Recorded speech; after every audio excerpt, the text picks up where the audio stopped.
कल तक जो बातें मैं बता दी उनकी कुछ जस्ट आपको मैं बता देता हूं कि मैंने आर्टिकल 22 या यूं कहूं मैंने आर्टिकल 18 से लेकर आर्टिकल 22 तक ये कह दिया था कि इनमें से कुछ नहीं पढ़ना।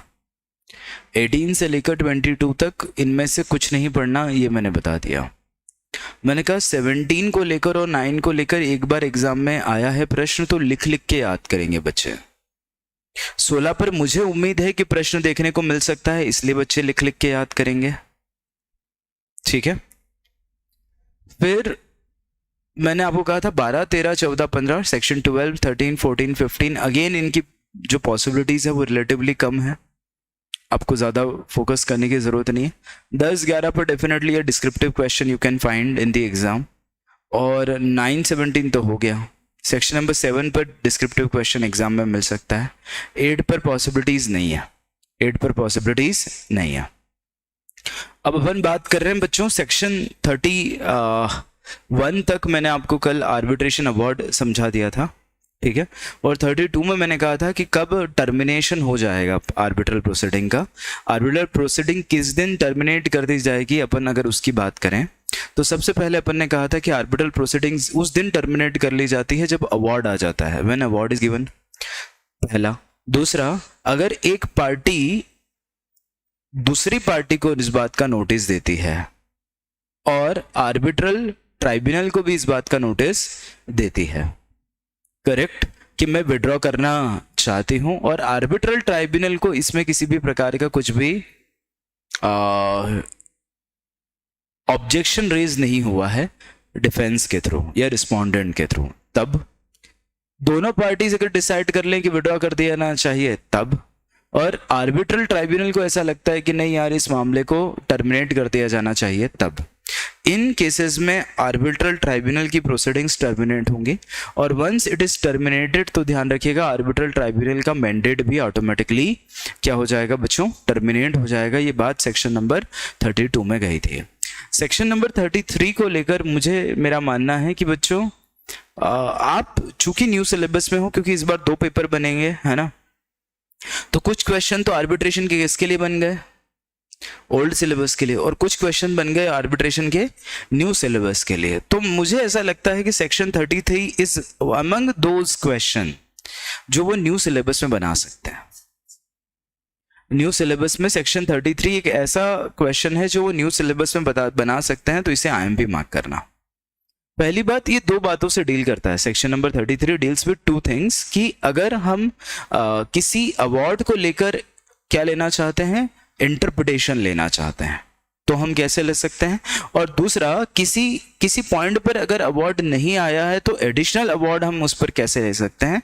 ये 2 बातें हमें सीखनी है, ये 2 बातें हमें सीखनी है, समझिएगा। इंटरप्रिटेशन का मतलब यहां पर क्या है कि अवार्ड में किसी प्रकार की कोई बात लिखी हुई है और parties to the arbitration agreement are not able to understand what they have included into it, ठीक। तो उनका कहना है कि अनलेस अदरवाइज एग्रीड, ठीक है, unless otherwise agreed between the parties, एक पार्टी दूसरी पार्टी को नोटिस देकर आर्बिट्रल ट्राइब्यूनल से इंटरप्रिटेशन ले सकती है किसी भी अवार्ड का। बट ये जो एप्लीकेशन है जो हम आर्बिट्रल ट्राइब्यूनल को कर रहे हैं, ये with in the period of 30 days होना चाहिए, with in the period of 30 days होना चाहिए, करेक्ट, कि भैया हम क्या चाहते हैं, किसी प्रकार का इंटरप्रिटेशन चाहते हैं। न सिर्फ अब इंटरप्रिटेशन, अगर किसी प्रकार का कोई करेक्शन है, उसमें कोई टाइपोग्राफिकल एरर है, तो उस टाइपोग्राफिकल एरर को सुधारने के लिए भी हम 30 डेज के अंदर अंदर अप्लाई कर सकते हैं। मेरी बात समझ में आ गई? तो करेक्शन के लिए हम एप्लीकेशन कर सकते हैं और इंटरप्रिटेशन के लिए हम एप्लीकेशन कर सकते हैं, बट ध्यान रखना विद इन 30 डेज। अगर इस 30 डेज का टाइम में आपने एप्लीकेशन कर दी तो बहुत ही बढ़िया, बट अगर पार्टीज ने एग्री कुछ टाइम और किया है तो बात अलग होगी। अगर अदरवाइज कुछ एग्री किया हुआ है तो टाइम अलग होगा। जरा चेक करना, विद इन 30 डेज मिल गया। और दूसरा, unless another period has been agreed. तो एक पार्टी दूसरी पार्टी को नोटिस दे कि भैया मेरे को किसी प्रकार का एरर है, या फिर जब तक एग्री अदरवाइज ना किया जाए तब तक हम क्या कर सकते हैं, ट्राइब्यूनल से इंटरप्रिटेशन मांग सकते हैं। ट्राइब्यूनल को जब मैंने इंटरप्रिटेशन के लिए अप्लाई कर दिया, ट्राइब्यूनल इस पर 30 डेज में अपना जवाब देगी।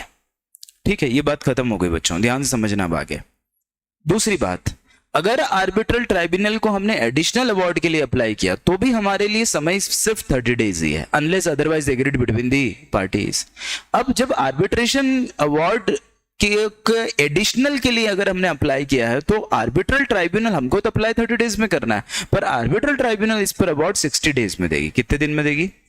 अगर अब एडिशनल के लिए उसने अपने को 60 दिन में अवार्ड दिया और इंटरप्रिटेशन या फिर उसने करेक्शन कितने दिन में कर दिया, 30 दिन में, उसको अगर ऐसा लगे कि ज्यादा समय की जरूरत है करेक्शन के लिए या एडिशनल अवार्ड के लिए, तो वह ज्यादा समय भी ले सकती है। ये बात भी तुम्हें तुम्हारे स्पाइरल में देखने को मिलेगी, जरा चेक करना। ये बात भी तुम्हें तुम्हारे स्पाइरल में देखने को मिलेगी। देखो कहां लिखा हुआ है, आर्बिट्रल ट्राइब्यूनल में extend if necessary the period, जिसमें उसे करेक्शन करना है, जिसमें उसे इंटरप्रिटेशन देना है, जिसमें उसे एडिशनल अवार्ड देना है, वह चेंज कर सकती है। ठीक है, तो ये एमसीक्यू का क्वेश्चन हो गया, ये एमसीक्यू का क्वेश्चन हो गया कि कितने समय में आपको what you are supposed to give. बोलो बच्चों, एमसीक्यू का क्वेश्चन क्या हो गया कि कितने समय में आपको क्या करना है, आर्बिट्रेशन अवार्ड देना है। ठीक है, तो इट इज 30 डेज और 60 डेज। ठीक है, आगे बढ़ जाओ, सेक्शन नंबर 34 में आ जाओ। सुनना मेरी बात सबसे पहले, set aside N arbitration award को लेकर हम एप्लीकेशन करना चाहते हैं। ठीक है, अब दो चीजें हैं यहां पर। कोर्ट को मेरा कहना है, अभिषेक साहू, आकांक्षा गौतम, हम अपील भी कर सकते हैं कोर्ट को और एप्लीकेशन भी, बट अपील करने के ग्राउंड सेक्शन 37 में स्पेसिफिकली दिए हुए हैं, आप वहीं अपील कर पाओगे।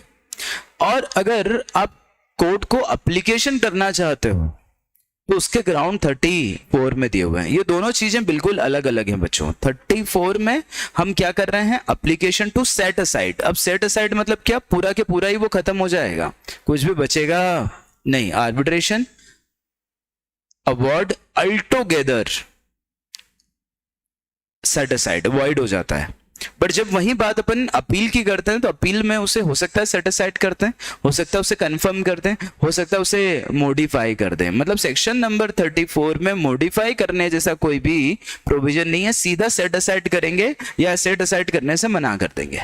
बट वहां जब अपील करते हैं तो सेट असाइड भी कर सकता है, मॉडिफाई भी कर सकता है और कंफर्म भी कर सकता है। तो इन दोनों चीजों के ग्राउंड अलग अलग हैं बच्चों, बट दोनों में हम अपील या एप्लीकेशन कर तो कोर्ट को ही रहे हैं। किसको रहे हैं, अपील या एप्लीकेशन हम कर कोर्ट को ही रहे हैं। अब समझना जनरली कि क्या ग्राउंड ऐसे हैं जहां पर हम एप्लीकेशन कर सकते हैं टू सेट असाइड। तो उसने कहा कि जो पार्टीज टू द कॉन्ट्रैक्ट थी they are incompetent, they are incompetent, पहला। दूसरा, जिस लॉ के अकॉर्डिंग एग्रीमेंट होना चाहिए था वो लॉ आपने फॉलो नहीं किया, 2। तीसरा, जब आर्बिट्रल ट्राइब्यूनल अपॉइंट हुई है तो आपको सामने वाली पार्टीज को उतना समय देना चाहिए था जिससे कि वह अपना जवाब प्रिपेयर करके आपको दे सके। मतलब basically the party was not given opportunity to represent itself या टू गिव रिप्रेजेंटेशन, उस केस में हो सकता है। 3। चौथा, समझना आगे कि आर्बिट्रल एग्रीमेंट पार्टीज इनकैपेसिटी है, गलत कर देंगे। लॉ फॉलो नहीं किया, सेट असाइड कर देंगे। फिर उसको सुधारने का या यूं कहूं मुझे बेसिकली कि रिप्रेजेंटेशन देने का समय नहीं दिया तो उसे खत्म कर देंगे। चौथा, उनका कहना है कि अगर आर्बिट्रल ट्राइब्यूनल का कंपोजिशन, अगर आर्बिट्रल ट्राइब्यूनल का कंपोजिशन या फिर मुझे कहना चाहिए आर्बिट्रल ट्राइब्यूनल ने जो प्रोसीजर फॉलो की है वो according to what is given in the law नहीं है, what is given in the law नहीं है, तो सेट असाइड किया जा सकता है। मतलब जो प्रोसीजर आपको फॉलो करनी थी वो तो करेक्ट करनी थी, बट वो प्रोसीजर आपने फॉलो नहीं की, या जिस तरह का कंपोजिशन होना चाहिए था उस कंपोजिशन को आपने फॉलो नहीं किया है, तो क्या कर दिया जाएगा, सेट असाइड कर दिया जाएगा। पहला दूसरा, तीसरा और पांचवा मैंने आपसे डिस्कस कर लिया। पहला, दूसरा, तीसरा और पांचवा मैंने डिस्कस कर लिया, जरा चेक कर लो एक बार।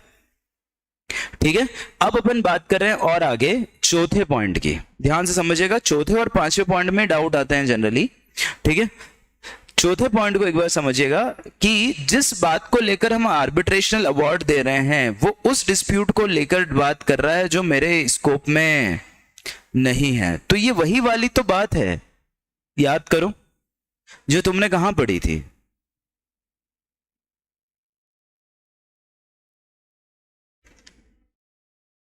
सेक्शन 16 में। सेक्शन 16 में यही तो बात पढ़ी थी आपने। आखिरी का पॉइंट सेक्शन नंबर 16 का चेक कीजिएगा, 16th point of section number 16।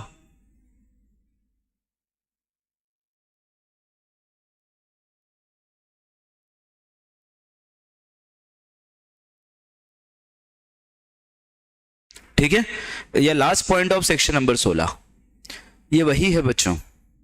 ठीक, इसके अलावा इस पॉइंट को समझने में जनरली मिस्टेक होती है, एक बार समझ लो। कंपोजिशन आर्बिट्रल ट्राइब्यूनल का लॉफुल नहीं है तो हम सेट असाइड कर सकते हैं। आर्बिट्रेशन प्रोसीजर लॉफुल फॉलो नहीं की गई है, इस पर एग्रीमेंट फॉलो नहीं की गई तो हम सेट असाइड कर सकते हैं। बट अगर एग्रीमेंट के अकॉर्डिंग फॉलो नहीं की गई तो आप सेट असाइड नहीं करोगे। एग्रीमेंट के अकॉर्डिंग अगर फॉलो नहीं की गई तो आप सेट असाइड नहीं करोगे। कब? जब एग्रीमेंट में ही वो प्रोविजन जो था वो गलत था।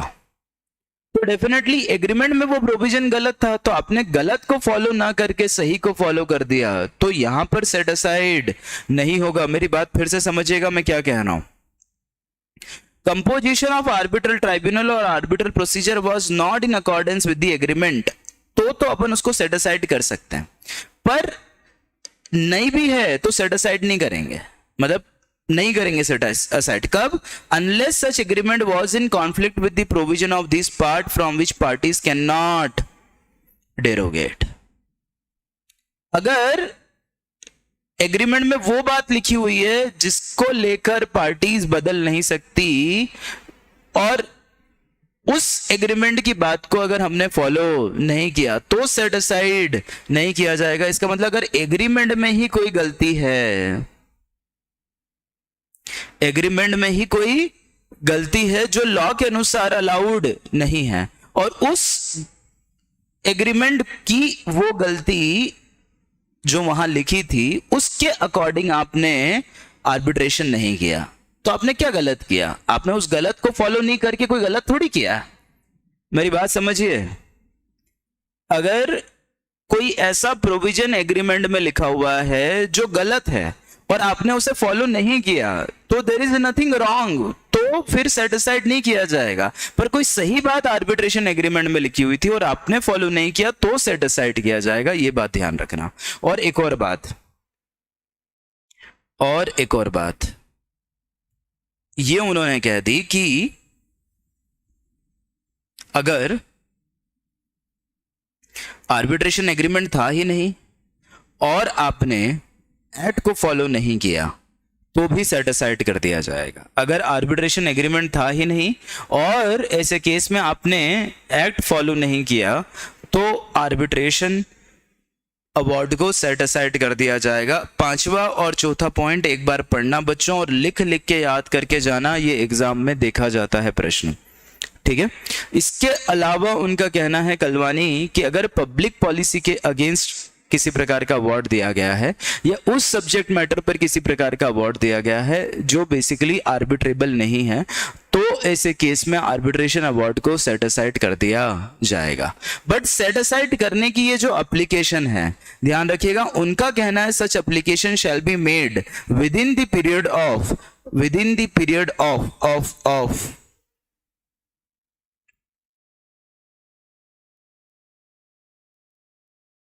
3 months हो, IMP मार्क करिए, जिससे 30 दिन के लिए बढ़ाया जा सकता है। जब इस तरह की एप्लीकेशन किसने कर दी? आर्बिट्रल पार्टी ने कर दी प्रोसीडिंग की, तो आर्बिट्रल ट्राइब्यूनल कितने दिन में रिसॉल्व करेगा? 1 year में। ठीक है, आर्बिट्रल ट्राइब्यूनल कितने समय में खत्म कर देगा? 1 साल के भीतर भीतर कर देगा, ये ध्यान रहे आपको। 35 आप छोड़ दीजिए बिल्कुल, 36 आप छोड़ दीजिए। बस एक बात ध्यान रखना कि जो भी आर्बिट्रेशन अवार्ड होता है, it is enforceable in the same manner as decree of civil court. As decree of civil court उसको क्या किया जा सकता है? इन्फोर्स किया जा सकता है। मतलब जिस तरह से हम एग्जीक्यूट करवाते हैं किसको? डिक्री को। कौन सी डिक्री को? सिविल कोर्ट की। उसी तरीके से ध्यान रखिएगा कि हम आर्बिट्रेशन अवार्ड की डिक्री को भी क्या कर देंगे? इन्फोर्स करवा सकते हैं, ये बात ध्यान रहे। मतलब आर्बिट्रेशन अवार्ड को भी इन्फोर्स करवा सकते हैं, ये ध्यान रहे। इसको लेकर अगर एमसीक्यू आ जाए तो बात अलग है, अदरवाइज 35 36 से कोई क्वेश्चन नहीं बनता। अदरवाइज 35 36 से कोई क्वेश्चन नहीं बनता, ध्यान से समझिएगा। 37 मोस्ट आईएमपी है बच्चों, मोस्ट आईएमपी। ठीक है, अब सुनना मेरी बात। अपील,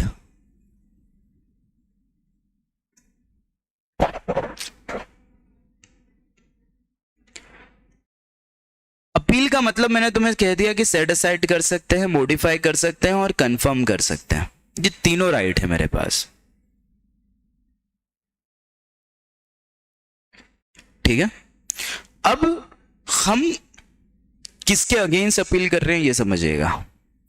कोर्ट के अगेंस्ट अपील कर रहे हैं, एक केस तो ये हो गया, और एक केस हो गया हम अपीलेट ट्राइब्यूनल के अगेंस्ट अपील कर रहे हैं।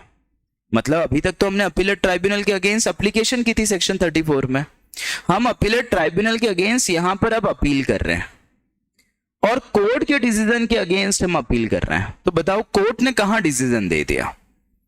मुझे ऐसा लगता है कोर्ट ने डिसीजन दे दिया सेक्शन 34 में। एप्लीकेशन की, हाँ है ना? कोर्ट ने डिसीजन दिया ना सेक्शन 34 में। कोर्ट ने डिसीजन दिया सेक्शन नंबर 8 में, और कोर्ट ने डिसीजन दिया सेक्शन नंबर 9 में। चेक करो, 34, 8 और 9 में इंटरिम रिलीफ की बात की गई थी। 8 में उनका कहना है कि कोर्ट या तो रेफर करेगा पार्टीज टू दी आर्बिट्रेशन को, या फिर खुद आर्बिट्रेशन आर्बिट्रेशन की जगह खुद हैंडल करेगा। ठीक है, और आखिरी 34, इनमें से कोई भी ऑर्डर दिया गया है तो उसको कोर्ट के ऑर्डर को अपील किया जाएगा। मतलब अभी हम कोर्ट के अगेंस्ट अपील कर रहे हैं, और दूसरा केस आएगा अपीलेट ट्राइब्यूनल के अगेंस्ट अपील करने का। तो अपीलेट ट्राइब्यूनल ने हमको कहां रिलीफ दी? एक तो सेक्शन 17 में, और एक थी सेक्शन नंबर 16 में। एक थी सेक्शन नंबर 16 में और एक थी सेक्शन नंबर 17 में। ठीक, पर अभी तो आप बोल रहे थे सर सेक्शन नंबर 16 में तो एप्लीकेशन हो रही है, तो यहां पर फिर अपील कैसे हो गई? समझिएगा डाउट क्या है। अभी तो आपने क्या कहा कि सेक्शन नंबर 16 में सेट असाइड कर दी गई, ग्राउंड पढ़ा तो सही अपन ने, जरा चेक करो।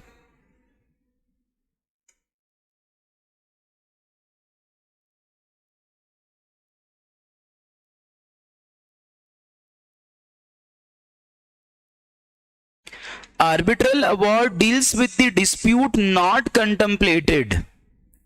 तो आप एप्लीकेशन करते हो, मतलब आपको लगता है कि भैया डिस्प्यूट है इस बात का आपको कि भैया तुम जो कर रहे हो वो बियॉन्ड जा रहे हो, या बियॉन्ड स्कोप जा रहे हो, या एक्सीड कर रहे हो अपना ज्यूरिसडिक्शन। करेक्ट है, तो आपने क्या कर दिया? एप्लीकेशन कर दी, हाँ या ना?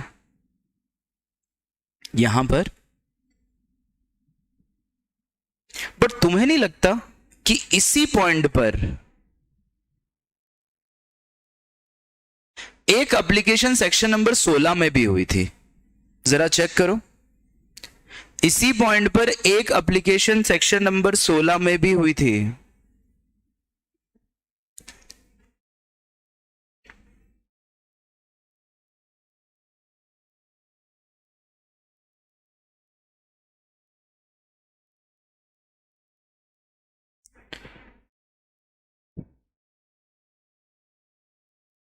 हाँ या ना?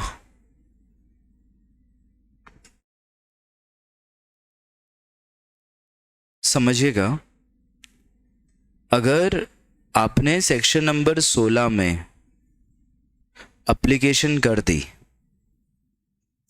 और इस एप्लीकेशन को सेक्शन नंबर 16 में एक्सेप्ट कर लिया गया, तो अब दुखी कौन होगा? सुनना, दुखी वो व्यक्ति होगा जिसको लगता है कि आप बियॉन्ड जुरिस्डिक्शन जा ही नहीं रहे थे। मैं इसको डायग्राम में लेता हूं। एक इस बात की एप्लीकेशन करेगा कि आप बियॉन्ड स्कोप जा रहे हो, ठीक है, और दूसरा क्या बोलेगा? नहीं, आप नहीं जा रहे। आर्बिट्रल ट्राइब्यूनल ने मान लिया हाँ मैं बियॉन्ड स्कोप जा रहा हूं, तो फिर इस अवार्ड पर जो एप्लीकेशन होगी वो सेक्शन नंबर 37 में अपील की होगी। इस अवार्ड पर अपील होगी मानने के बाद। बट अगर वो क्या कहते हैं कि नहीं नहीं, मेरा तो आर्बिट्रेशन अवार्ड करेक्ट है, कोई दिक्कत नहीं है, मैं जो दे रहा हूं बिल्कुल प्रॉपर है, तो इस केस में जब जाएगी तो वो सेक्शन नंबर 34 में आएगी। जरा चेक करो, अब बात बन रही है क्या?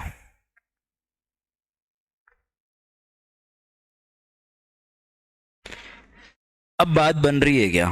फिर से समझना वापस से, क्या कह रहा हूं? सेक्शन नंबर 16 में एक एप्लीकेशन लगाई गई और एप्लीकेशन पर दो तरह के निर्णय दिए।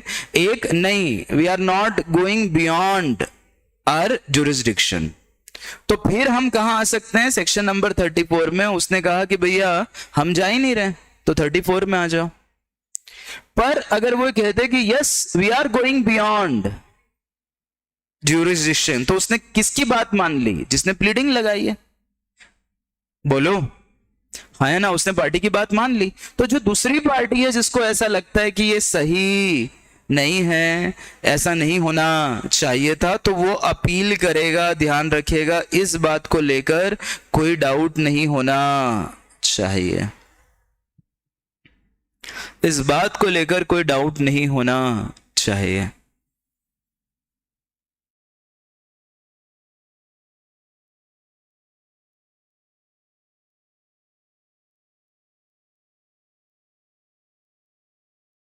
और आखिरी, सेक्शन नंबर 17 के रिलीफ देने में हाँ करे या मना करे।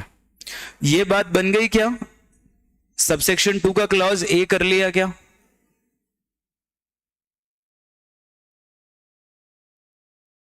एक बार ऑनलाइन वाले सारे बच्चे, मतलब सभी ऑनलाइन ही हैं, बताओ मुझे।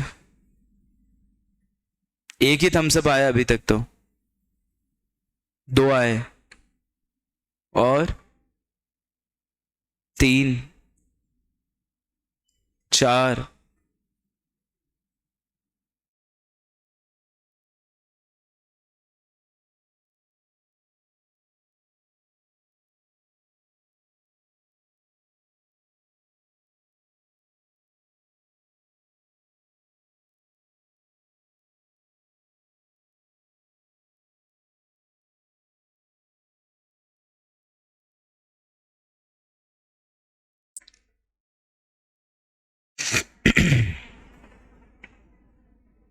ठीक है, बढ़िया। मैं फिर से दोहरा रहा हूं, ध्यान से समझिएगा। अपील 2 केसेस में हो रही है, मोस्ट टाइम भी है, ये बात ध्यान से। करेक्ट नमन, समझा नहीं मैं बेटा?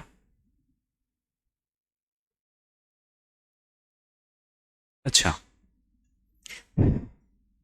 एक हम अपील कोर्ट के डिसीजन पर कर रहे हैं, एक हम अपील कोर्ट के डिसीजन पे कर रहे हैं, और एक हम अपील ट्राइब्यूनल के डिसीजन पे कर रहे हैं। कोर्ट के डिसीजन यहां पर सेक्शन नंबर 8 में है, सेक्शन नंबर 9 में है, और सेक्शन नंबर 34 में है। 8 में हमने एप्लीकेशन की थी कि आर्बिट्रेशन करवाओ, ठीक है, दूसरी पार्टी ने तो अप्लाई कर दिया था कोर्ट में, और कोर्ट ने मुझे मना कर दिया, तो मैं कोर्ट के डिसीजन पर अपील कर रहा हूं, कोर्ट के डिसीजन पर अपील, रिफ्यूजल पे, ठीक है। दूसरा, सेक्शन नंबर 9 में रिलीफ देने में हाँ कर दिया या मना कर दिया, 34 में सेट असाइड कर दिया या रिफ्यूज कर दिया। ध्यान रखिएगा 8 में सिर्फ एक ही पॉइंट है, रिफ्यूज। और जब अपन नीचे आते हैं तो सेक्शन नंबर 16 में एक ही पॉइंट है, एक्सेप्ट। ठीक है, खुद मेरी बात समझिएगा, फिर से दोहरा रहा हूं। सेक्शन नंबर 37 में जब हम कोर्ट को अपील करने की बात कर रहे हैं, कोर्ट के डिसीजन पर अपील करने की बात कर रहे हैं, तो सब में या तो हाँ है या ना है में अपील हो सकती है। अगर हाँ कर दी तो भी अपील, ना हो तो भी अपील। बट फर्स्ट पॉइंट में अगर ना की है तो ही अपील। रिफ्यूज के केस में सेक्शन 8 में तो ही अपील, हाँ की है तो अपील नहीं है। रिफ्यूज किया है तो ही अपील है। कौन सी एप्लीकेशन को? कि आर्बिट्रेशन करवाना चाहते हो और कोर्ट ने मना, मतलब बेसिकली आर्बिट्रेशन होना चाहिए और कोर्ट ने मना कर दिया, बोले तुम्हारा आर्बिट्रेशन एग्रीमेंट प्रॉपर नहीं है। तो सेक्शन 8 में रिफ्यूज करने पर, 9 में रिफ्यूज या यस दोनों करने में अपील हो सकती है, 34 में सेट असाइड मतलब यस करने में भी और नो करने में भी अपील हो सकती है। पर आर्बिट्रल ट्राइब्यूनल से कोर्ट को अपील करने के लिए सेक्शन 16 में एक्सेप्ट करने पर ही अपील होगी और 17 में एक्सेप्ट और रिजेक्ट दोनों करने पर अपील हो सकती है। उम्मीद करता हूं ये बात क्लियर होगी अब। उम्मीद करता हूं ये बात क्लियर होगी अब। कोर्ट के केस में अपील करने पर रिफ्यूज, मतलब कोर्ट के केस में रिफ्यूज करने पर अपील का एक पॉइंट है और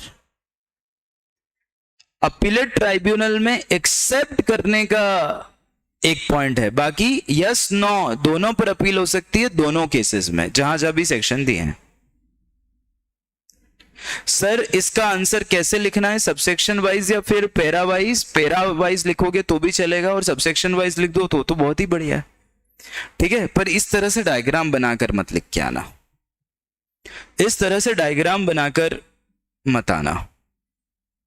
सर 16 में रिफ्यूज कर दिया तो मोहम्मद अजहर खान, उसने तो फिर आर्बिट्रेशन अवार्ड दे दिया होगा।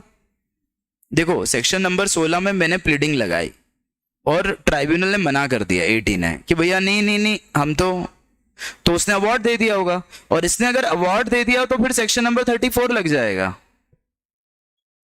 Application to set aside.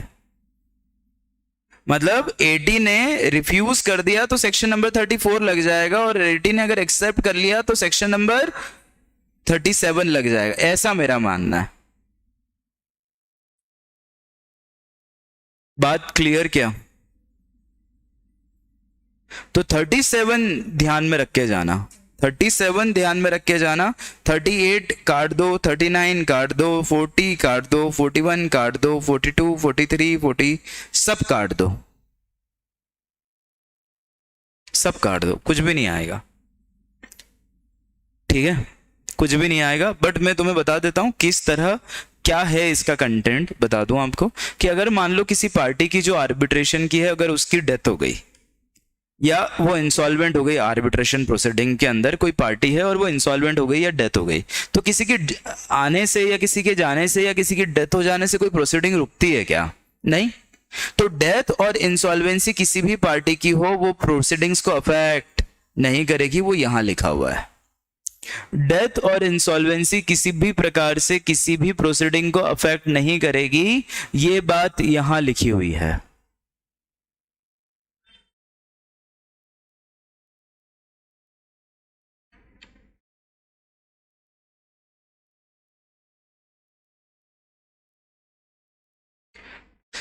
देखो कौन सा बोला चाहिए पॉइंट, इंसॉल्वेंसी पे ही बात कर रहा हूं, इस पर आइएगा।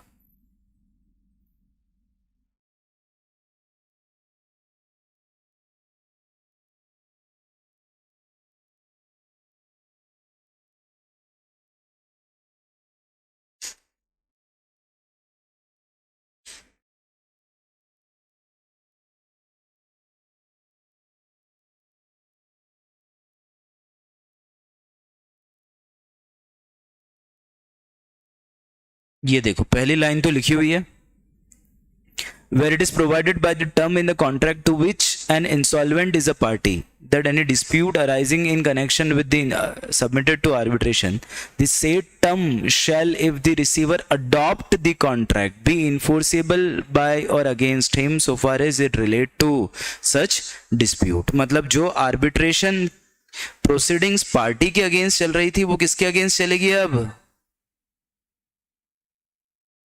रिसीवर के अगेंस्ट चलेगी।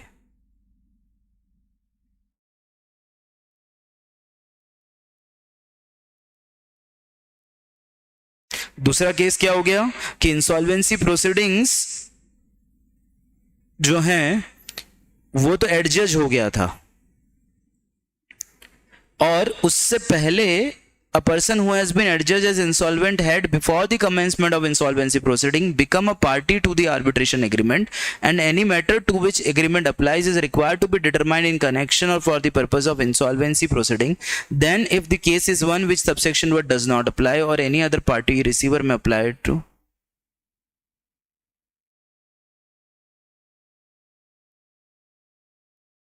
ये भी कंक्लूड यही कर रही है कि आर्बिट्रेशन प्रोसीडिंग कंटिन्यू हो सकती है। ठीक है, तो बस इतना ध्यान रखना इस पॉइंट में कि किसी भी तरीके से इंसॉल्वेंसी कोई आर्बिट्रेशन प्रोसीडिंग को अफेक्ट नहीं करेगी। बस ये वाली लाइन यहां पर ध्यान रखना। डेथ वाला पॉइंट मैंने आपको बताया, ये देखो, डेथ से कोई भी पार्टी डिस्चार्ज नहीं होगी, उसके लीगल रिप्रेजेंटेटिव के अगेंस्ट वो इन्फोर्सेबल होगी। ठीक है, 42 उनका कहना है अगर किसी भी पॉइंट को लेकर आर्बिट्रेशन एग्रीमेंट हुआ है और कोई एप्लीकेशन की गई है कोर्ट में, तो उसी कोर्ट को जुरिस्डिक्शन होगी over all the matters with respect to that arbitral proceeding. फिर आप कोर्ट नहीं बदल पाओगे, ये बात ध्यान रखेगा। जो कोर्ट आपने पहले डिसाइड कर दिया वही। कॉन्फिडेंशियलिटी बोला गया है कि भैया जो भी आर्बिट्रेशन प्रोसीडिंग्स होगी उसको कॉन्फिडेंशियल रखा जाएगा, और जिसने भी एक्शन ली है गुड फेथ में, बच्चों ध्यान रखिएगा, वह प्रोटेक्शन रिसीव करेगा। मतलब no tort against him, no IPC against him. Limitation act आपको फॉलो करना पड़ेगा जिस तरह से आप कंपनीज एक्ट में भी फॉलो करते हैं। बस इतनी सी बातें हैं जो आपको मैंने यहाँ बताई, और इनमें से आप कुछ भी नहीं पढ़ के जाओगे तो भी चलेगा। इतिहास कहता है कि यहाँ से कभी कोई प्रश्न नहीं आया, इतिहास कहता है कि यहाँ से कभी कोई प्रश्न आया ही नहीं है। और क्या सर आप न्यू सिलेबस के लिए कुछ बोलेंगे? तो आई वुड से नहीं। बस ये बात ध्यान रखना, डेथ और इंसॉल्वेंसी कभी भी प्रोसीडिंग्स को अफेक्ट नहीं करते, ये आप ध्यान रहें। बस इन दो बातों का ध्यान रखना। कभी उसने कुछ ऊपर नीचे किया तो ये बात वो पूछ सकता है, बस इसके अलावा नहीं। ठीक है, बस अब आर्बिट्रेशन काउंसिल कोई करने की जरूरत नहीं है, ये भी आप छोड़ दीजिएगा। सीधे आप आ जाइए फॉरेन अवार्ड पर, ये बहुत काम का है। और मेरा कहना है it is something which could be asked और which has been asked earlier as well. इसको पूछा गया है प्रश्न में। ठीक, सुनना मेरी बात। एक आर्बिट्रेशन अवार्ड को अभिषेक साहू, आकांक्षा पाटिल, अक्षदा अत्सुरे कब सेट असाइड करने की एप्लीकेशन की जा सकती है? मैं वो सेक्शन 34 के ग्राउंड बोल रहा हूं। पहला कि पार्टीज जिसमें आर्बिट्रेशन एग्रीमेंट हुआ है वो इनकॉम्पिटेंट थी, इसलिए सेट असाइड किया गया। दूसरा, arbitration agreement is not as per the law. तीसरा, पार्टीज को अपने रिप्रेजेंटेशन देने का मौका नहीं दिया। चौथा, मुझे कहना चाहिए कि बियॉन्ड द स्कोप चले गए तो ठीक है। और पांचवा, आपने आर्बिट्रेशन एग्रीमेंट के अकॉर्डिंग कंपोजिशन को या प्रोसीजर को फॉलो नहीं किया। Not fulfilled requirement of composition और procedure as given in the act. इन्हीं केसेस में आप उसको बाहर करते हो। These are the only points जहां पर आपके द्वारा उसे क्या किया जाता है, खत्म किया जाता है। बताओ हाँ या ना, इज इट? अगर इनमें से कोई प्रॉब्लम नहीं हो, इसका मतलब क्या होगा? अवार्ड बिल्कुल सही है और उसको इन्फोर्स करेंगे किस तरह से? सीपीसी की तरह। हाँ या ना, यही बनता है। अगर कोई एग्रीमेंट गलत नहीं है, कोई पार्टी इनकैपेसिटी नहीं है, आपको रिप्रेजेंटेशन को लेकर कहीं कोई गलती नहीं की, आर्बिट्रेशन कंपोजिशन प्रॉपर है, प्रोसीजर हमने फॉलो किए प्रॉपर, कोई दिक्कत नहीं कहीं से कहीं तक, तो इसका मतलब अवार्ड इनफोर्सेबल है। करेक्ट है। वही बात यहाँ लिखी हुई है कि अगर एक अवार्ड को इन्फोर्सेबल होना है तो उसे कौन सी कंडीशंस पूरी करनी पड़ेगी। अब ये पॉइंट पढ़ो, सेक्शन नंबर मेरे हिसाब से लिखा नहीं है मैंने, चलो छोड़ दो फिर, मुझे भी एग्जैक्टली ध्यान नहीं होगा। ये वाला पॉइंट पढ़ो, ठीक है। जो वहां नेगेटिव था, जो किसी वो ग्राउंड बन सकता था to set aside an award, Mohammad Azhar Khan, अगर वो प्रॉब्लम नहीं है सारी की सारी, मतलब ये भी दिक्कत नहीं है, ये भी दिक्कत नहीं है, ये भी दिक्कत नहीं है, तो वो इन्फोर्सेबल होगा। और यही बात लिखी हुई है, जरा चेक करना है यहां पे इसको।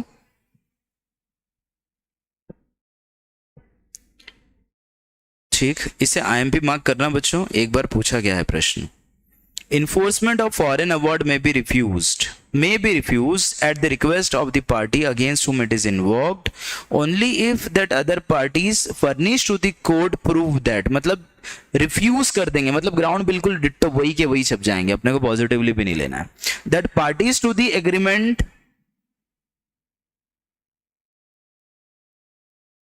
आर हैविंग सम इनकैपेसिटी, ठीक है, और the said agreement is not valid as per the law, said agreement is not valid as per the law.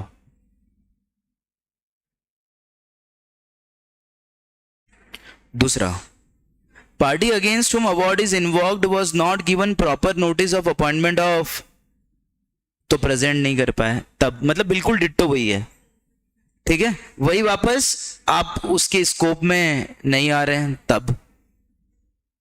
और चौथा, कंपोजिशन फिर से,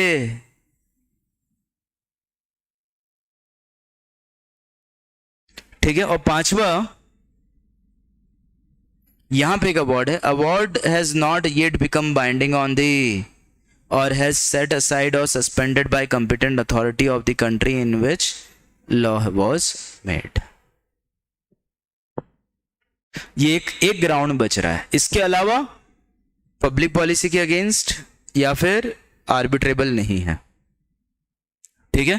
तो कौन से केस में आपको फॉरेन अवार्ड, मुझे कहना चाहिए कि इन्फोर्समेंट कर सकते हो, ये भी आपको पता होना चाहिए, और कब उसे इन्फोर्स करने से मना कर दिया जा सकता है, ये भी आपको पता होना चाहिए, ठीक है। इसका एक बार प्रश्न पूछा गया है, इसलिए आप इसे करके जाइएगा सेफर साइड ध्यान से, ठीक है। सिमिलर टू व्हाट, मुझे कहना चाहिए सेक्शन नंबर 34। यहां पर आर्बिट्रेशन बच्चों आप लोगों का समाप्त हुआ। अब अपन बात कर रहे हैं कंसिलिएशन की। Now we are talking about conciliation. तो कंसिलिएशन को लेकर मैंने आपसे कोई बहुत भारी चर्चा नहीं की कंसिलिएशन पे। मैंने तो तुम्हें ये कहा कि कंसिलिएशन क्या है, तो it is not something which is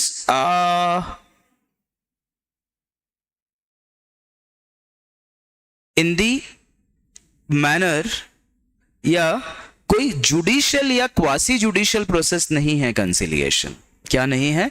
कोई जुडिशियल या क्वासी जुडिशियल प्रोसेस नहीं है कंसिलिएशन। इसका मतलब जो कंसिलिएटर होगा वो खुद कोई भी जवाब या अवार्ड देकर आप पर उसे बाइंडिंग नहीं करेगा, वो आपको कोई प्रपोजल देगा और अगर आपको ठीक लगता है तो आप उस पर एग्रीमेंट कर लें, and that agreement would be known as settlement agreement. Correct? तो ध्यान रखिएगा फिर से, आर्बिट्रेशन के अंतर्गत the arbitral tribunal whatever decision is being given is known as award and binding to the parties. On the other hand whatever decision decision की तो बात आएगी नहीं, कंसिलिएटर अगर दोनों पार्टीज को एग्री करने पर सक्सेसफुल रहा, then and then only that would be known as settlement agreement. ये बात ध्यान रहे। और मुझे कह देना चाहिए कि बच्चों कोई बाइंडिंग फोर्स नहीं होता, पार्टीज एग्री करेंगी तो ही बाइंडिंग फोर्स है। और इस सेटलमेंट एग्रीमेंट का फोर्स वही है जैसे आर्बिट्रेशन अवार्ड का है, और आर्बिट्रेशन अवार्ड का फोर्स वही है जैसे सीपीसी का है। आर्बिट्रेशन अवार्ड का फोर्स वही है जैसे सीपीसी का है, ये बात ध्यान रहे। ठीक है, तो क्या पढ़ना चाहिए सबसे पहले कि कंसिलिएटर या कंसिलिएशन कमेंस कब होगा, ये पता होना चाहिए। दूसरा, नंबर ऑफ कंसिलिएटर्स। तीसरा, अपॉइंटमेंट ऑफ कंसिलिएटर्स। चौथा, रोल ऑफ कंसिलिएटर्स। पांचवा, टर्मिनेशन ऑफ कंसिलिएशन प्रोसीडिंग।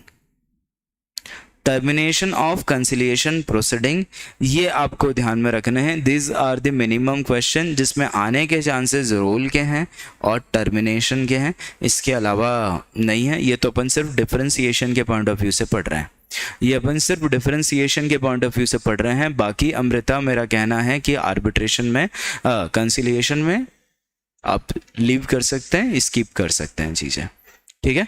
तो सबसे पहले कंसिलिएशन की शुरुआत कैसे होती है, जैसे आर्बिट्रेशन की होती थी। जब एक पार्टी दूसरी पार्टी को नोटिस देती थी कि आर्बिट्रेशन करना है, तो आर्बिट्रेशन कमेंस हो जाता था, हाँ या ना। सुहानी घोलक कौन सा सेक्शन है आर्बिट्रेशन का, ये कि अगर एक पार्टी दूसरी पार्टी को नोटिस दे कि भैया मुझे आर्बिट्रेशन शुरू करना है, तो आर्बिट्रेशन कमेंस हो जाता था। कौन सा सेक्शन है ये, सुहानी घोलक? सुहानी घोलक,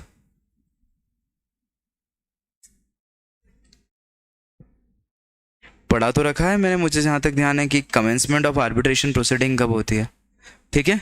it is basically in section number 21। It is in section number 21 की कमेंसमेंट ऑफ आर्बिट्रल प्रोसीडिंग कब होगा। एक बार सभी अपने अपने मॉड्यूल के या कॉपियों के पर्चे पलटा के चेक कर लें कि वाकई ये सही है क्या, कमेंसमेंट ऑफ आर्बिट्रल प्रोसीडिंग तभी हो रहा है क्या, ठीक है। तो कंसिलिएशन प्रोसीडिंग भी बच्चों ध्यान रखिएगा, जब एक पार्टी ने दूसरी पार्टी को नोटिस दिया है तो वहां से कंसिलिएशन प्रोसीडिंग शुरू मान ली जाएगी, वहां से कंसिलिएशन प्रोसीडिंग शुरू मान ली जाएगी।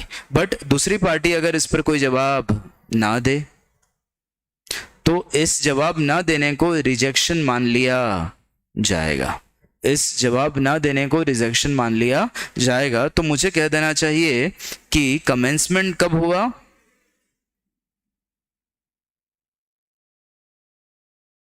जब दूसरी पार्टी ने एक्सेप्ट कर लिया, ठीक है। न सिर्फ नोटिस देना बट एक्सेप्ट कर लिया, और अगर एक्सेप्ट नहीं किया तो रिजेक्ट हो गया, तो रिजेक्ट हो गया तो फिर कमेंस होगी ही नहीं। तो यहां पर सिर्फ नोटिस ही नहीं लगेगा बट क्या लगेगा, एक्सेप्टेंस भी, ये आपको ध्यान में रखना है। नोटिस के साथ साथ एक्सेप्टेंस भी हो, ये आपको ध्यान में रखना है in relation with the conciliation proceedings. दूसरा, नंबर ऑफ कंसिलिएटर्स की अगर अपन बात करें तो ध्यान रखिएगा। अब मैंने क्या कहा, ये डिसीजन तो देते नहीं है। अब डिसीजन देते हैं तो अपन क्या लगते हैं, ऑड इन नंबर हो, ताकि भैया कहीं भी इक्वालिटी ऑफ वोट्स ना हो। पर ये तो क्या करते हैं, ये तो सिर्फ आपको क्या बोलते हैं, आपको बोलते हैं कि भैया इस तरह से कंसिलिएशन कर सकते हो, प्रपोजल देते हैं। तो ध्यान रखिएगा, इवन नंबर ऑफ कंसिलिएटर भी चल जाएंगे, there is no problem, even number of conciliator भी चल जाएंगे। और एक और बात बच्चों, अगर दो कंसिलिएटर हैं तो दोनों एक एक पार्टी अपॉइंट कर दे। तीन कंसिलिएटर हैं अगर मान लो, कर तो सकते हैं, इवन भी कर सकते हैं, ऑड भी कर सकते हैं, इवन भी कर सकते हैं। तो ध्यान रखना, पहले वहां क्या होता था कि एक मैं करूंगा एक वो करेगा, और ये तीसरा जो है ये दोनों मिलके करेंगे, करेक्ट है? अरे बोलो, जब तीन आर्बिट्रेटर होते थे आर्बिट्रल ट्राइब्यूनल में, तो एक मैं अपॉइंट करता था और एक दूसरी पार्टी अपॉइंट करती थी, और दोनों आर्बिट्रेटर तीसरे को अपॉइंट करते थे, यही नियम था। बट यहां पर ऐसा नियम नहीं है, एक एक दोनों पार्टी कर दे और तीसरा दोनों पार्टी मिलकर कर दे। मतलब कंसिलिएटर तीसरा कंसिलिएटर अपॉइंट नहीं करते, यहां कंसिलिएटर यहां पर तीसरा कंसिलिएटर नहीं अपॉइंट करते। ध्यान रखिएगा, ये बात कहां लिखी हुई है, सेक्शन नंबर बताओ बच्चों, 63 64 में।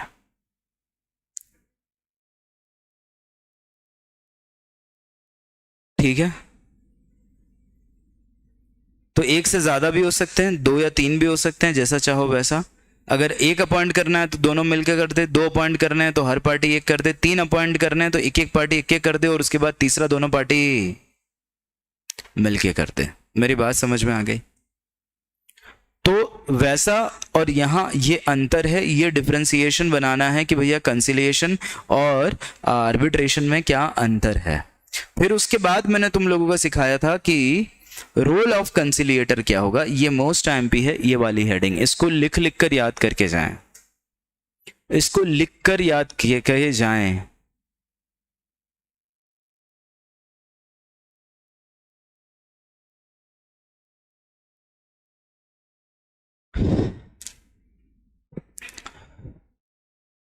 कंसिलिएटर इम्पार्शियली और इंडिपेंडेंटली काम करे, ये पहला पॉइंट है। दूसरा, कंसिलिएटर दोनों पार्टीज को के टर्म्स एंड कंडीशंस को, सर्कमस्टेंसेस को समझे, दोनों पार्टीज को opportunity of being heard they, मतलब कहीं भी किसी भी तरह से बायसनेस नहीं होना चाहिए, इंडिपेंडेंटली काम करे। और उसके बाद उनका कहना है कि जब उसे ऐसा लगे कि yes there is a circumstance exist कि यहां पर इन दोनों में क्या किया जा सकता है, सेटलमेंट किया जा सकता है, तो अपना प्रपोजल भी दे दे, अपना प्रपोजल भी दे दे। तो पहले तो आपको सिर्फ असिस्ट करना है इंडिपेंडेंटली और इम्पार्शियली, ठीक है।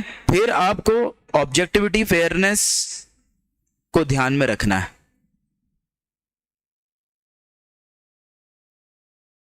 ठीक है।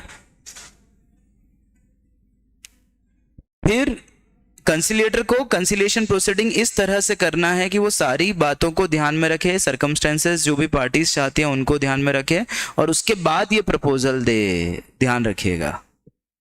अब अगर एक प्रश्न ये आता है कि भैया रोल ऑफ कंसिलिएटर में कंसिलिएशन संभव नहीं हुआ, तो जब तक कंसिलिएशन चल रहा है तब तक तो कंसिलिएशन ही चलाएं, बट अगर कंसिलिएशन सक्सेसफुल नहीं हुआ तो फिर आप चाहें तो आर्बिट्रेशन कर सकते हैं, फिर चाहें तो आप सीपीसी कर सकते हैं। क्योंकि मैंने तुम्हें सिखाया था कि कंसिलिएशन के लिए प्रायर एग्रीमेंट होना जरूरी नहीं है, कंसिलिएशन के लिए प्रायर एग्रीमेंट होना जरूरी नहीं है, एक पार्टी नोटिस दे और दूसरी एक्सेप्ट कर ले, सफिशिएंट है, ठीक है। अगर कोई अंतर पूछे कि आर्बिट्रेशन में और कंसिलिएशन में अंतर क्या है, तो क्या अंतर बनाओगे कि यहां एग्रीमेंट होना चाहिए, नो एग्रीमेंट, ठीक है, सिर्फ एक्सेप्टेंस एंड ऑफर, वो भी कब, जब डिस्प्यूट अराइज हो गया हो। यहां तो पहले से आर्बिट्रेशन एग्रीमेंट चाहिए, ठीक है, और वो भी सारी रिक्वायरमेंट पूरी किसकी, इंडियन कॉन्ट्रैक्ट एक्ट की। यहां पर तो बस ठीक है, हमको एक्सेप्ट करना है आर्बिट्रेशन, मतलब कंसिलिएशन करना है, ऐसे कोई लॉफुल कोई रिक्वायरमेंट नहीं। उसके बाद नंबर पर ध्यान रखना, नंबर ऑफ आर्बिट्रेटर्स और नंबर ऑफ कंसिलिएटर्स। फिर डिसीजन क्या कहलाता है दोनों केस में ध्यान रखना, एक जगह कहलाएगा अवार्ड और दूसरी जगह कहलाएगा सेटलमेंट, ठीक है। फिर उसके बाद इसका डिसीजन जो होता है वो बाइंडिंग होता है, ये सिर्फ प्रपोजल देता है इस बात का कि भैया इस पर एग्री हो जाओ। पर अगर इसने प्रपोजल दे दिया और एक्सेप्ट हो गया, सेटलमेंट एग्रीमेंट आ गया, तो इट वुड बी बाइंडिंग और effective as if arbitration award. ध्यान रखिएगा, इफेक्ट इसका भी आर्बिट्रेशन अवार्ड की तरह ही आएगा, इफेक्ट इसका भी आर्बिट्रेशन अवार्ड की तरह ही आएगा, ठीक, ये ध्यान रहे। फॉर्मल इनफॉर्मल अगर आप लिख रहे हो तो कोई दिक्कत नहीं है। जुडिशियल क्वासी जुडिशियल ये अंतर नहीं बताना है आकांक्षा गौतम, क्योंकि आर्बिट्रेशन भी एग्जैक्टली क्वासी जुडिशियल ही है, और कंसिलिएशन तो मेरा कहना है कि किसी भी तरीके से कोई प्रोसीडिंग्स ही नहीं है, ना जुडिशियल प्रोसीडिंग्स है और नहीं अपन उसको क्वासी जुडिशियल भी ना माने, ठीक है, क्योंकि वो कोई जजमेंट नहीं देता बेटा, वो किसी भी तरह से कोई भी जजमेंट नहीं देता। तो ये डिफरेंस के पॉइंट ध्यान में रखना, ठीक है। तो रोल ऑफ कंसिलिएटर में पहले इम्पार्शियल रहे, इंडिपेंडेंट रहे, सर्कमस्टेंसेस को ध्यान में रखकर, पार्टीज की सुविधाओं को ध्यान में रखकर, ऑब्जेक्टिविटी के साथ, ऑब्जेक्टिविटी समझते हो बच्चों, ऑर्डिनरी प्रूडेंस वाले व्यक्ति के साथ, इसे कहते हैं ऑब्जेक्टिविटी, ऑब्जेक्टिव होना, मतलब आप जो हैं सब्जेक्टिव नहीं हो रहे हैं, मतलब पार्टीज को लेकर फोकस नहीं कर रहे हैं आप, जो ऑर्डिनरीली इंडिपेंडेंटली जो काम करते हैं वो ऑब्जेक्टिव होता है। एक टेस्ट होता है सब्जेक्टिव टेस्ट और एक होता है ऑब्जेक्टिव टेस्ट। सब्जेक्टिव टेस्ट मतलब आप पार्टीज को ध्यान में रखकर डिसीजन देते हैं, और ऑब्जेक्टिव आप पार्टीज को ध्यान में नहीं रखते, आप ऑर्डिनरी प्रूडेंस को ध्यान में रखते हैं कि क्या करना है। तो objective is more like independent और subjective is more like basis on of the subject, correct है। तो ध्यान रखिएगा, ये सब्जेक्टिव ऑब्जेक्टिव वाली बात मैंने आज से पहले बहुत बार आपसे की है, शायद जब मैं आपको लिमिटेशन एक्ट पढ़ा रहा था तब, याद है तुम्हें, बोलो याद है तुम्हें? जब मैं लिमिटेशन एक्ट पढ़ा रहा था तो मैंने कही थी कि ये सब्जेक्टिव टेस्ट है और ये ऑब्जेक्टिव टेस्ट है। सब्जेक्टिव टेस्ट में क्या करते हैं, केस टू केस देखते हैं। सब्जेक्टिव टेस्ट में क्या करते हैं, केस टू केस डिफर करेगा, सब्जेक्ट टू सब्जेक्ट। और ऑब्जेक्टिव में हम लोग जो हैं वो इंडिपेंडेंट होते हैं, ठीक है, और जो जवाब देते हैं वो एक जैसा देते हैं सबके लिए independently. Objective and subjective test, ठीक है, तो ध्यान रहे ये बात। फिर अब मुझे एक बात बताओ, कंसिलिएशन प्रोसीडिंग्स कब खत्म हो जानी चाहिए? आर्बिट्रल प्रोसीडिंग्स कब खत्म हुई थी? आर्बिट्रल प्रोसीडिंग्स कब खत्म हुई थी बच्चों? Singer, when arbitral proceedings were not carried on? पहला, जब विड्रॉ कर ली गई हो, जब दूसरा एक ट्राइब्यूनल ने मना कर दिया हो, तीसरा दोनों पार्टी ने एग्री कर दिया हो, और तीसरा अवार्ड आ गया हो, मतलब चौथा अवार्ड आ गया हो। यही थे, कहां पे थे? सेक्शन नंबर 32 मुझे जहां तक ध्यान है, चेक करो, यू विल फाइंड कि सेम ग्राउंड्स किसके हैं? टर्मिनेशन ऑफ सेटलमेंट एग्रीमेंट हो गया, मतलब it is equal to arbitration award. अगर आर्बिट्रेशन अवार्ड हो गया तो वैसे ही है। कंसिलिएटर को लगे कि भैया कंसिलिएशन करने का कोई सेंस नहीं है, जैसे वहां आर्बिट्रल ट्राइब्यूनल को लगता है,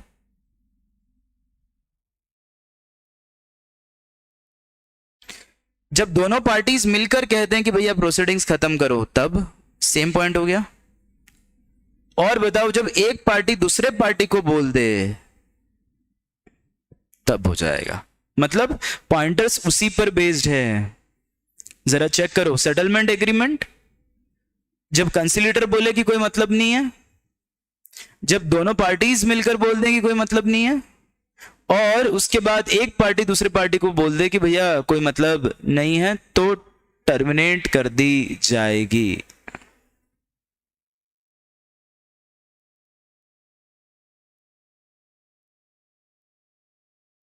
ठीक है, कंसिलिएशन प्रोसीडिंग भी कॉन्फिडेंशियल है, आर्बिट्रेशन प्रोसीडिंग्स भी कॉन्फिडेंशियल है। ठीक है, एक आखिरी बात ये वाला और कि जुडिशियल प्रोसीडिंग या आर्बिट्रल प्रोसीडिंग कब आप कर सकते हो, तो उनका कहना है जब कंसिलिएशन चल रहा है तो फिर आप कोई भी प्रोसीडिंग शुरू नहीं करोगे।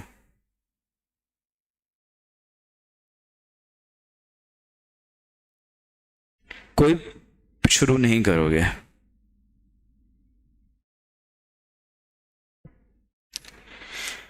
एक्सेप्ट वो केस जहां पर उसका राइट प्रिजर्व करने के लिए वो जरूरी है, जैसे लिमिटेशन एक्ट, समझना, जैसे लिमिटेशन एक्ट के ही अंदर आर्बिट्रेशन शुरू कर सकते हैं, लिमिटेशन पीरियड में ही अपन क्या कर सकते हैं, सिविल सूट डाल सकते हैं। ठीक है, अपन कंसिलिएशन चल रहा है, मेरे को लगता है कोई मतलब नहीं है, और जब कंसिलिएशन चल रहा है तो उसने तो बोला है कोर्ट कि कोई प्रोसीडिंग शुरू नहीं करोगे।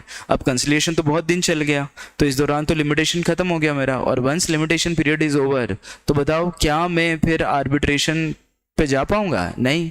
क्या मैं फिर सिविल कोर्ट में जा पाऊंगा? नहीं। तो उनका कहना है कि अगर उसको ऐसा लगता है कि उसके राइट प्रिजर्व करने के लिए ज़रूरी है तो वो अभी चला जाए कंसिलिएशन प्रोसीडिंग के दौरान, वरना कंसिलिएशन प्रोसीडिंग्स के दौरान आप नहीं जाएंगे। एग्जाम्पल में लिमिटेशन एक्ट डाल देना, एग्जाम में लिमिटेशन एक्ट डाल दीजिएगा।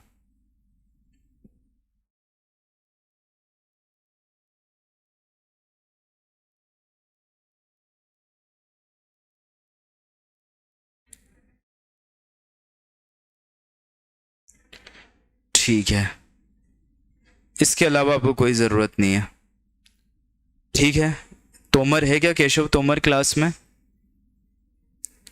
कंसिलिएशन में इसके अलावा आपको कुछ भी करने की ज़रूरत नहीं। फिर से दोहरा रहा हूँ, कंसिलिएशन कमेंस कब होता है तो एग्रीमेंट की ज़रूरत नहीं, सिर्फ एक रिक्वेस्ट करे और दूसरी एक्सेप्ट कर ले, दूसरा वही दिन से कमेंस हो जाएगी। दूसरा मेरा कहना है कि कंसिलिएशन प्रोसीडिंग्स जो है, नंबर ऑफ कंसिलिएटर मैंने बता दिया, अपॉइंटमेंट मैंने आपको बता दिया, रोल ऑफ कंसिलिएटर मैंने आपको बता दिया, ठीक है, और उसके बाद मैंने आपको बता दिया कि टर्मिनेशन कब होगा। तो सर कंसिलिएटर के प्रपोजल से अपील भी नहीं हो सकती, कभी भी नहीं हो सकती बेटा, बट आर्बिट्रेशन एग्रीमेंट अगर एक बार, मतलब ये सेटलमेंट एग्रीमेंट अगर हो गया एक बार,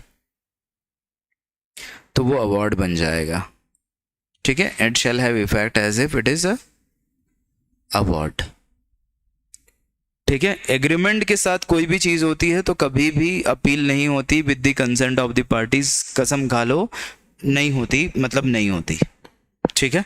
बाकी सब नहीं पढ़ना, हाँ बिल्कुल आपको नहीं पढ़ना है, एक्सेप्ट मीडिएशन में मैं जो कुछ मार्क करवाऊंगा वो तुमको पढ़ना पड़ेगा। तो मीडिएशन में को कुछ समय दो, मैं आपको देखकर कल ये बता दूंगा कि मीडिएशन में क्या पढ़ना है। तो मीडिएशन और देखकर जाएंगे अपन, और मीडिएशन बिल्कुल आईएमपी मार्क करके ही जाएंगे अपन, ठीक है। मीडिएशन आईएमपी मार्क करना, ठीक है, करके ही जाएंगे अपन पर कल, ठीक है।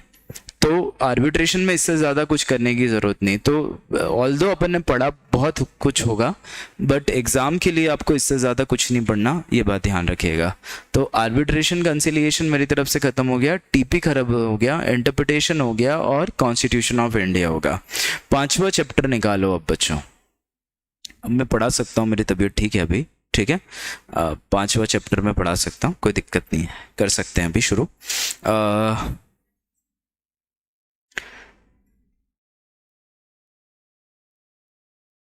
स्टार्ट विद आईपीसी सीआरपीसी, नहीं एडमिनिस्ट्रेटिव बोल दिया, ठीक है। एडमिनिस्ट्रेटिव पे आ जाओ, चलो। पर बच्चों कुछ भी कर लो, ये थ्योरी है, ठीक है। मैं कुछ बेसिक और बता देता हूँ एडमिनिस्ट्रेटिव, ठीक, वो एक बार और चेक कर लो एडमिनिस्ट्रेटिव लॉ के, है ना, करना तुमको ही है, थ्योरी है, कचरा पट्टी है। सबसे पहले पहला क्वेश्चन अमृता जैन बताइए, अनय धनगर, क्या बन रहा है एडमिनिस्ट्रेटिव लॉ में? सोर्स कर लें क्या पहले? अनुष्का सेंगर कर सकते हैं, बट वही है, मतलब मेरे हाथ में कुछ भी नहीं है, वहां पढ़ना तुमको है। मैं शॉर्ट में तुम्हें सिखा दूंगा, पर इसको संडे के लिए रख लो, ठीक है। भले इस संडे के लिए नहीं, नेक्स्ट संडे के लिए रख लो। इस संडे को अपन कंपनी लॉ के 3 चैप्टर निपटा देंगे, वो तो नेक्स्ट संडे के लिए रख लो। जो रटने वाले चैप्टर्स हैं, मतलब सोर्सेज ऑफ लॉ, तुमको ऐसा लगता है कि ठीक है तो नेक्स्ट संडे के लिए रख लो, मैं और अच्छे से पढ़ा दूंगा उसको थोड़ा, ठीक है। रटवाने की कोशिश करूंगा कि रटी जाए, ठीक है। एडमिनिस्ट्रेटिव लॉ में देखो, एक क्वेश्चन मैंने आपको बता दिया था जो एग्जाम में आ रहा है, that is rule of law, और यही आएगा, that is rule of law 100%,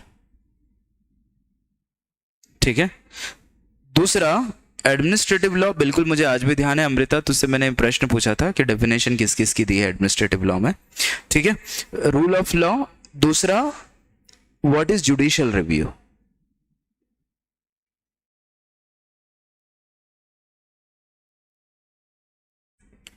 तीसरा, what is administrative discretion?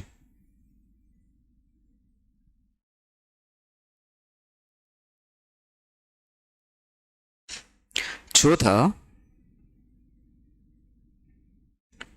Sources of administrative law. बच्चों पुराना क्वेश्चन हो गया, पर फिर भी तुम्हारे किस्मत अच्छे रहे तो देखने को मिल सकता है।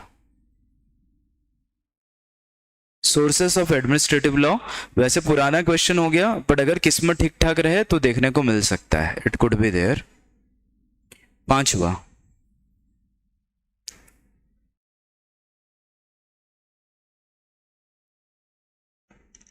जुडिशियल रिव्यू, मतलब इतना इंपॉर्टेंट है कि इसकी स्टेजेस भी इंपॉर्टेंट है।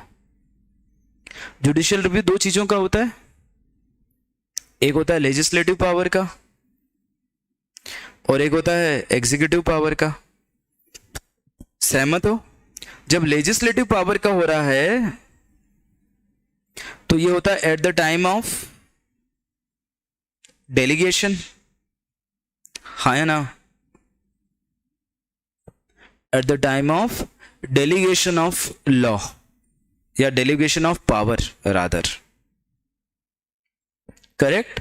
और executive power at the time of exercise of the power, correct है। तो आपको ये दोनों डिटेल करना है। एक्सरसाइज ऑफ द पावर में भी 2 हिस्से हैं, एक है नॉन एप्लीकेशन ऑफ माइंड और एक है अब्यूसमेंट ऑफ द पावर। करेक्ट बोल रहा हूं मैं गलत तो नहीं बोल रहा ना? मतलब मुझे तो यही याद है, ठीक है। तो जुडिशियल रिव्यू आप समझ लीजिए, that is a very much important thing, ठीक है, तो इसके ये सारे हिस्से अनय धनगर एग्जाम में देखे जाएंगे, इसके ये सारे हिस्से एग्जाम में देखे जाएंगे, ध्यान रखना, कंप्लीट है ना, जुडिशियल रिव्यू। तो क्या सर इसमें तो आपने, हाँ बस ये काफी है। पांचवा आप ये मान लो कि इक्विटेबल रिलीफ जो है ना वो काम किया, इक्विटेबल रिलीफ जो है ना वो काम किया, इसका मतलब इंजंक्शन, इसका मतलब लाइबिलिटी डिवाइडेड बाय कोर्ट, मतलब डैमेजेस लिख दूं यहां सीधे, खूब लिखा तो डिक्लेरेशन लिख लो, एसआरए का खूब लिखा तो डिक्लेरेशन लिख लो। ये तीन बातें काम की है, इसका मतलब स्ट्रेचरी रिलीफ काम की नहीं है, बिल्कुल काम की नहीं है। छठा, ऑडी अल्ट्रम पार्टम अलग से 4 मार्क के लिए करके जाना, और नेमो जुडेस कोसा सुबह अलग से 4 मार्क के लिए करके जाना।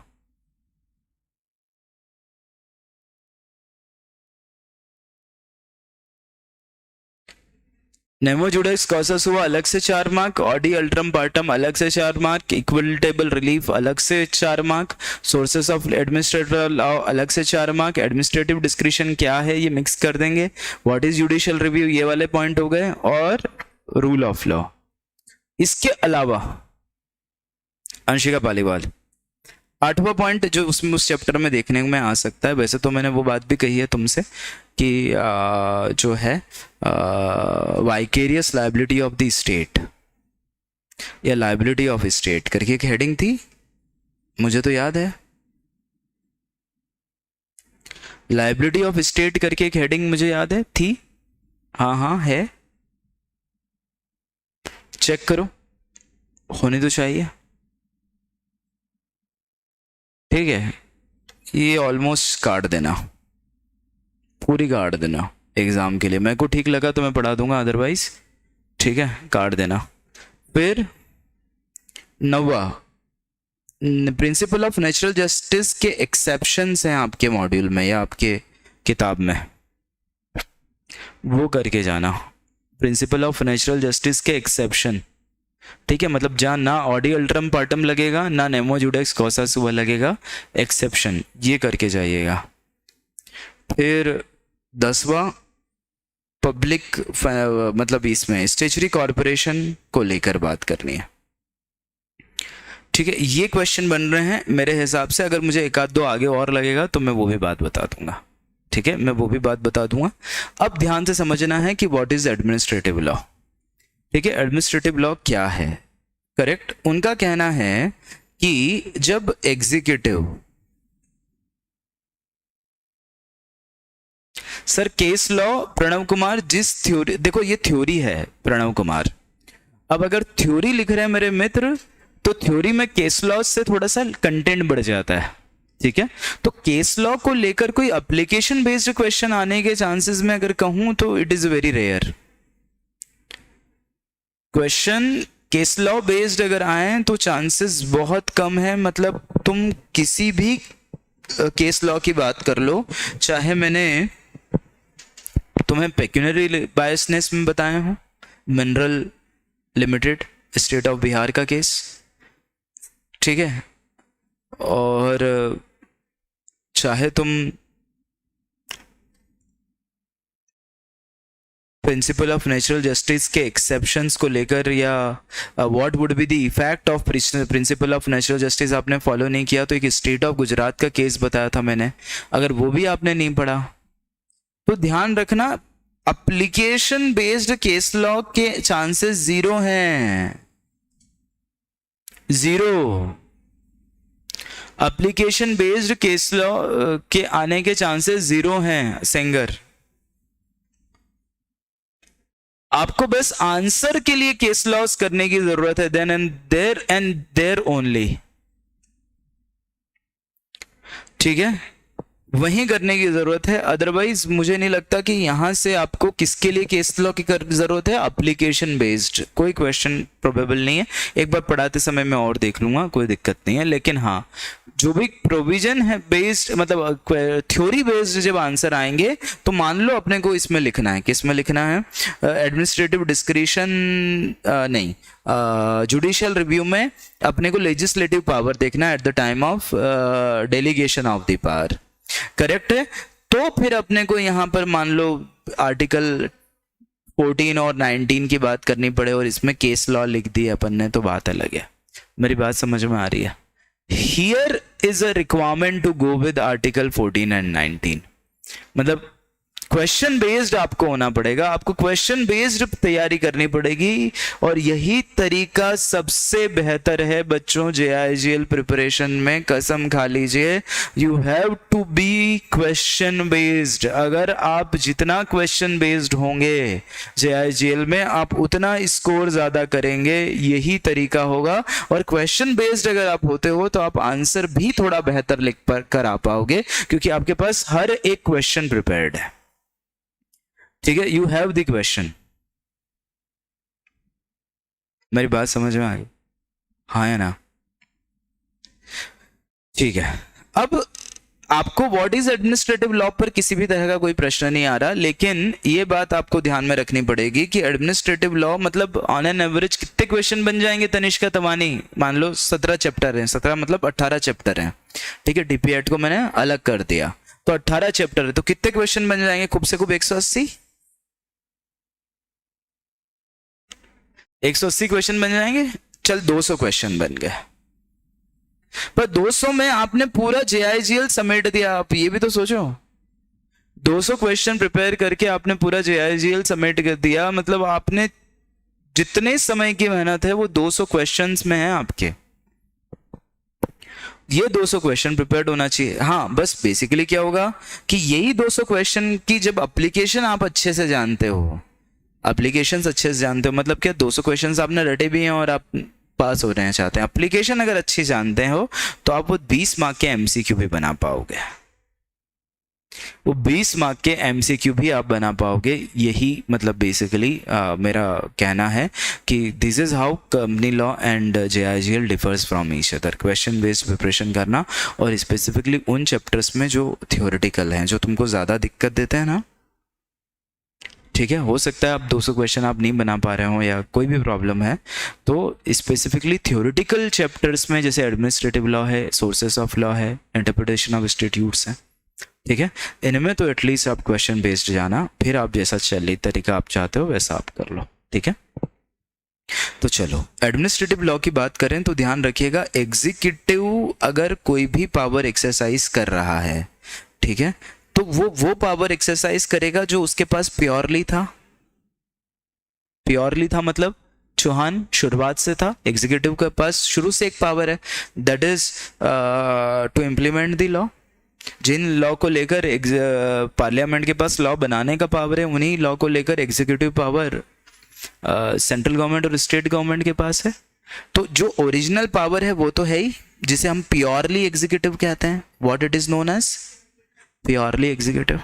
ठीक है, पर एग्जीक्यूटिव को डेलीगेट किया हुआ लेजिस्लेटर का पावर भी है, और मुझे कहना चाहिए कि कौन सा पावर भी है बच्चों? जुडिशरी का पावर भी है। करेक्ट है, और इसने इस पावर को ढंग से एक्सरसाइज किया है या नहीं किया है, यही चेक कैसे होता है? एडमिनिस्ट्रेटिव लॉ में होता है।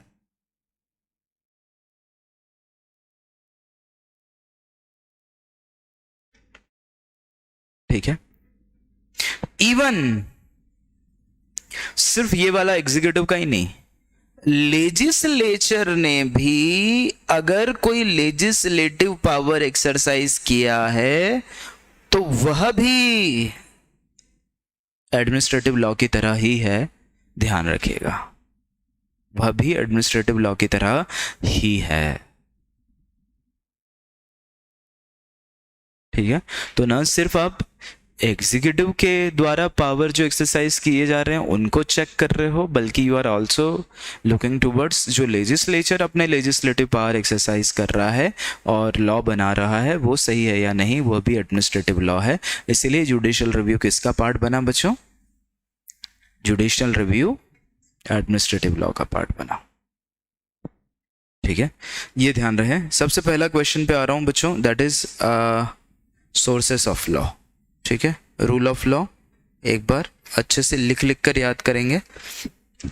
सोर्सेस ऑफ लॉ की बात करें तो मैंने आपको इसके 4 हिस्से बताए थे, ठीक है। इसके इंट्रोडक्शन में क्या लिखोगे बताओ। सोर्सेस ऑफ लॉ का मान लो क्वेश्चन आया तो what will you mention in its introduction. Administrative law का अगर कोई क्वेश्चन आया और बताया, पूछा जा रहा है आपसे कि आप इसके सोर्सेस बताइए, तो आप शुरुआत कहाँ से करेंगे? क्या आपके स्पाइरल में किसी प्रकार का कोई इस तरह की बात कही हुई है क्या? तो एक बार बताओ मुझे, पेज नंबर कौन सा है?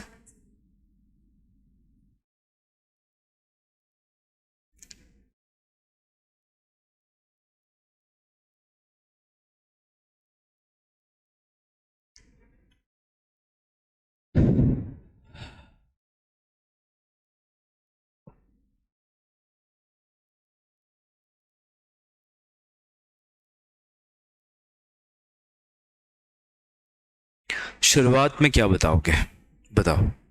What will you mention in the very beginning. सबसे पहले आप बता दोगे इसका इंट्रोडक्शन। अब इंट्रोडक्शन में क्या लिख दोगे?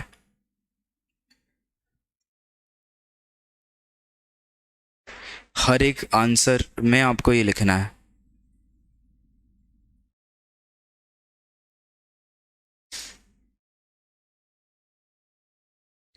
ये रहा।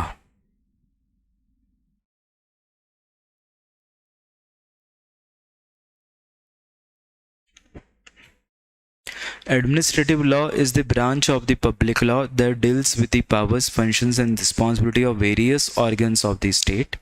It controls executive branch and makes sure that they deal with the fairly with the public.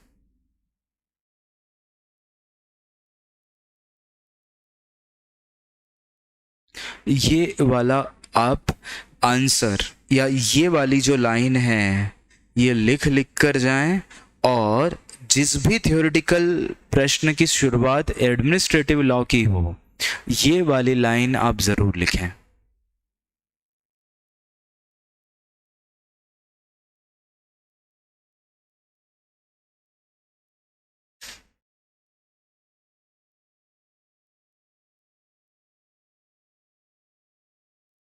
ठीक है। जब हम सोर्सेस की बात करेंगे तो मुझे बोल देना चाहिए कि सोर्सेस क्या कह दिए उन्होंने। 4 सोर्सेस थे। कॉन्स्टिट्यूशन, एक्ट या स्टेट्यूट्स, कोर्ट के डिसीजंस और सर्कुलर्स नोटिफिकेशंस। सहमत हैं आप? कॉन्स्टिट्यूशन ऑफ इंडिया में आपको लिखना है आर्टिकल 73 एंड आर्टिकल 162, जो क्या प्रोवाइड करता है कि executive power of the union कहाँ एक्सटेंड करती है? उन लॉज पर जिन पर पार्लियामेंट खुद लॉ बना सकता है। 162 होगा और 73 होगा। 62 को 162 करवा दिया था ना मैंने, मेरे हिसाब से ध्यान है मुझे। 62 को मैंने पढ़ाते समय 162 करवा दिया था, चेक करो एक बार।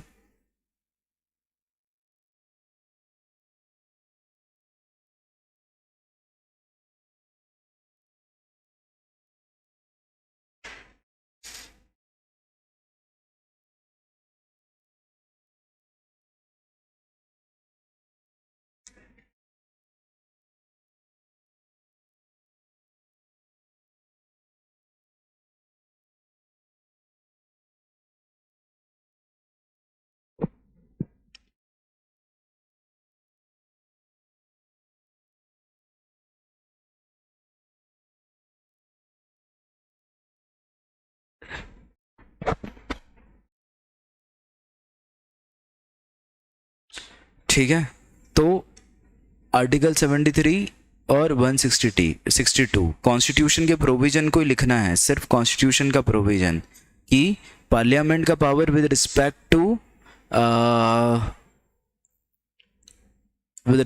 टू जिन सेंट्रल गवर्नमेंट का पावर जिन लॉ पर या जिन लॉ को लेकर पार्लियामेंट का पावर एक्सटेंड करता है वहां पर सेंट्रल गवर्नमेंट का भी पावर एक्सटेंड कर सकता है। और उसके बाद स्टेट गवर्नमेंट को लेकर अनिकेत साहू क्या है कि जिन को लेकर स्टेट लेजिस्लेचर का पावर एक्सटेंड होता है, उन्हीं मामलों पर स्टेट गवर्नमेंट का भी पावर एक्सटेंड होगा। ये बातचीत करनी है आपको। फिर एग्जाम्पल क्या लिख दोगे यहाँ? कंपनीज एक्ट में रूल बनाने का पावर किसको आ गया? सेंट्रल गवर्नमेंट को, है ना? क्योंकि कंपनीज एक्ट क्या था? पार्लियामेंट का लॉ है। तो बताओ रूल कौन बनाएगा? Central government. क्लियर? तो ये एग्जाम्पल डाल देना कि भैया जहां जो मैटर है उसको लेकर पावर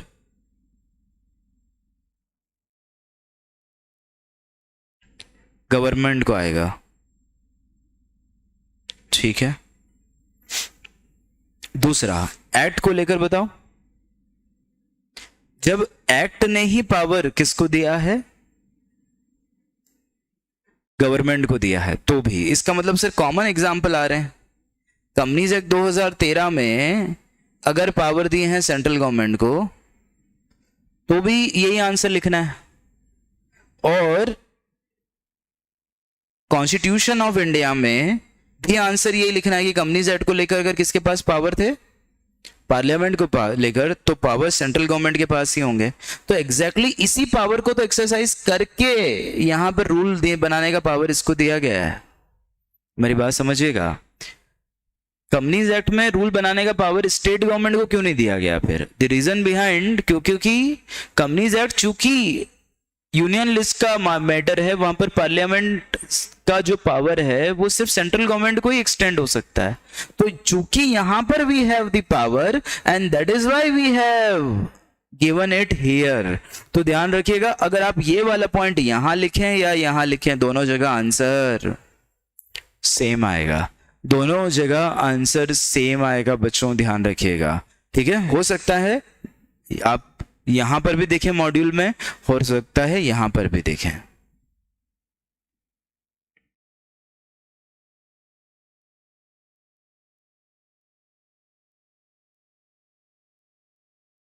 करेक्ट? जब अपन बात करते हैं यहां पर दैट इज कोर्ट डिसीजन, तो ये कौन से कोर्ट के डिसीजंस होंगे? जो लायबिलिटी ऑफ स्टेट डिसाइड करते हैं, जैसे वाइकेरियस लायबिलिटी ऑफ स्टेट, जैसे vicarious liability of state, state की लायबिलिटी की बात कर रहे हैं अपन यहां पर। क्या कर सकते हो, क्या नहीं कर सकते हो, क्या आपके अधिकार हैं, क्या आपकी लायबिलिटीज हैं। तो वाइकेरियस लायबिलिटी ऑफ स्टेट कैसे डिसाइड हुआ? कोर्ट के डिसीजन से डिसाइड हुआ। तो एडमिनिस्ट्रेटिव लॉ में जहां हम किसको कंट्रोल करने की कोशिश कर रहे हैं? स्टेट को कंट्रोल करने की कोशिश कर रहे हैं, या उनके लिए हम लॉ बना रहे हैं। तो या तो हमने ये पावर कॉन्स्टिट्यूशन से लिया, या हमने ये एक्ट से लिया, या फिर कोर्ट ने हमें दिया। और आखिरी आता है बच्चों सर्कुलर और नोटिफिकेशन, जो समय समय पर किसके लिए लाए जाते हैं?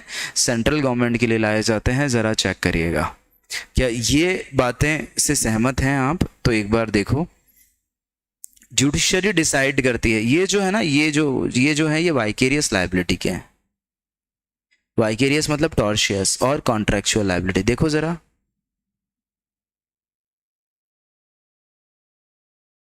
ये हमारी मदद करती है।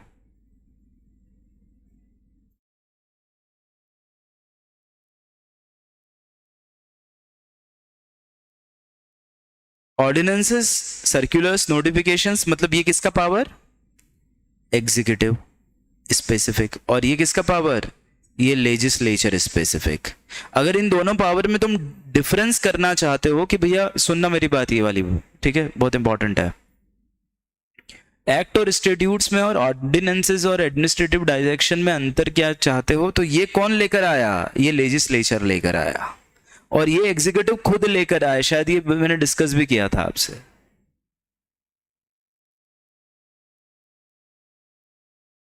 और नहीं किया था तो अलग अलग लिख लेना कि अगर वैसे तो एक्ट के अंतर्गत ही सर्कुलर है, नोटिफिकेशन है, but how why we are separating them? Because मेरा कहना है कि एक्ट और इंस्टीट्यूट्स कैसे आए? पार्लियामेंट से आए। इसलिए मैंने सेंट्रल गवर्नमेंट, स्टेट गवर्नमेंट यहां काट कर पार्लियामेंट और स्टेट लेजिस्लेचर लिखा था। ठीक, अब ठीक है, ये पॉइंटर्स और हो गए। मैं कुछ और भी डिस्कस करना चाहता हूं कि एक में तो आपने कॉन्स्टिट्यूशन में लिख दिया आर्टिकल 73 और 162, ठीक है।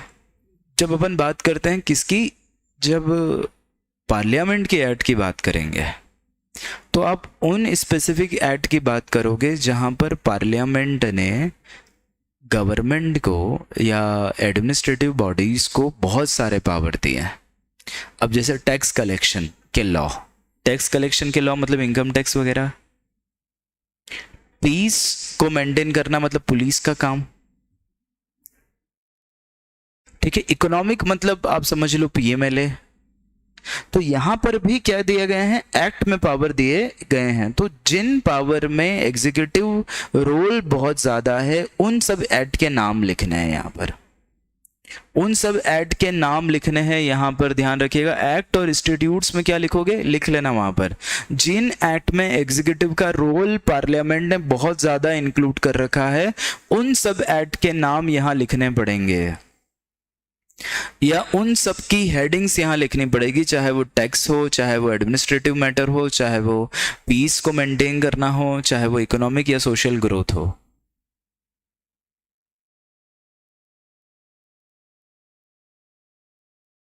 ऑर्डिनेंस में कुछ नहीं है, तुमको बस इसकी नीड लिखनी पड़ेगी कि कब ये लाई जाती हैं। और जुडिशियल डिसीजन में तुमको लिखना पड़ेगा कि वाइकेरियस लायबिलिटी या कॉन्ट्रैक्चुअल लायबिलिटीज जुडिशियल डिसीजन में डिसाइड होती है।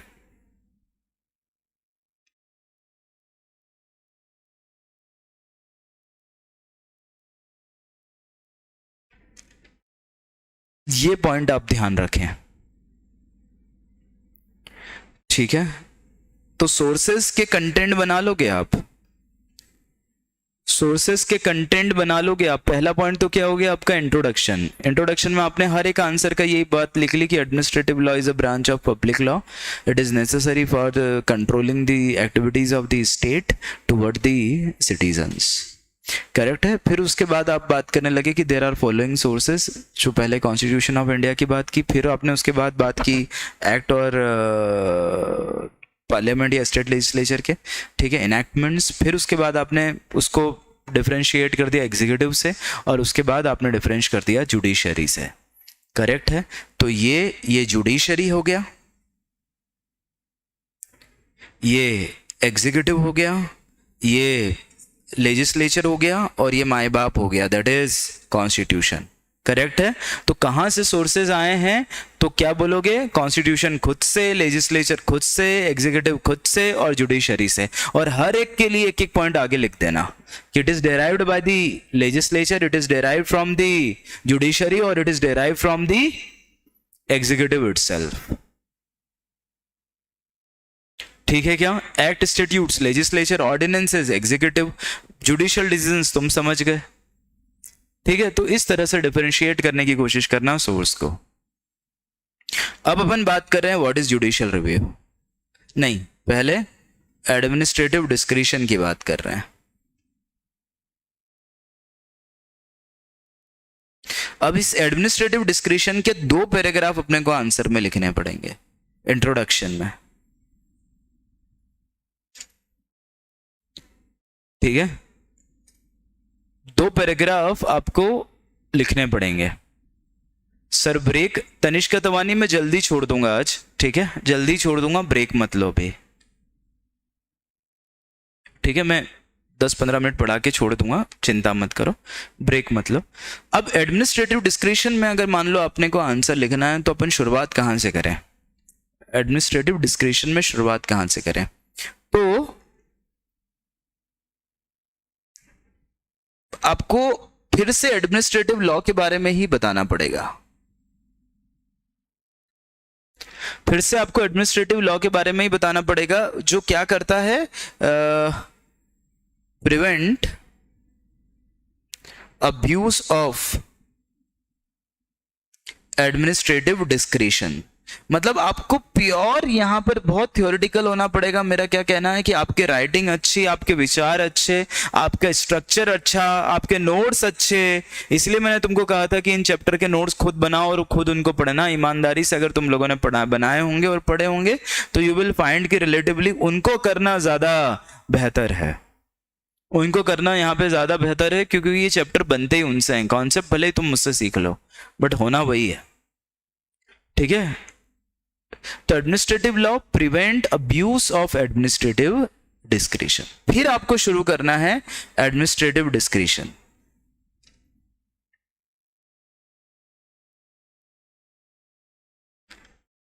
अब मैं कुछ हेडिंग्स दूं। अगर आपने नोट्स नहीं बनाए हो तो मैं आपको हेडिंग दे रहा हूं। अगर आपने नोट्स बनाए हो तो अब मुझे लगता है कि प्रणव कुमार अभी तक वो याद हो गए होंगे, क्योंकि जब आपने खुद से नोट्स बनाए हो तो उनको पर्चे पलटाना रिलेटिवली मुझे लगता है साहू थोड़ा आसान हो जाता है। ठीक है।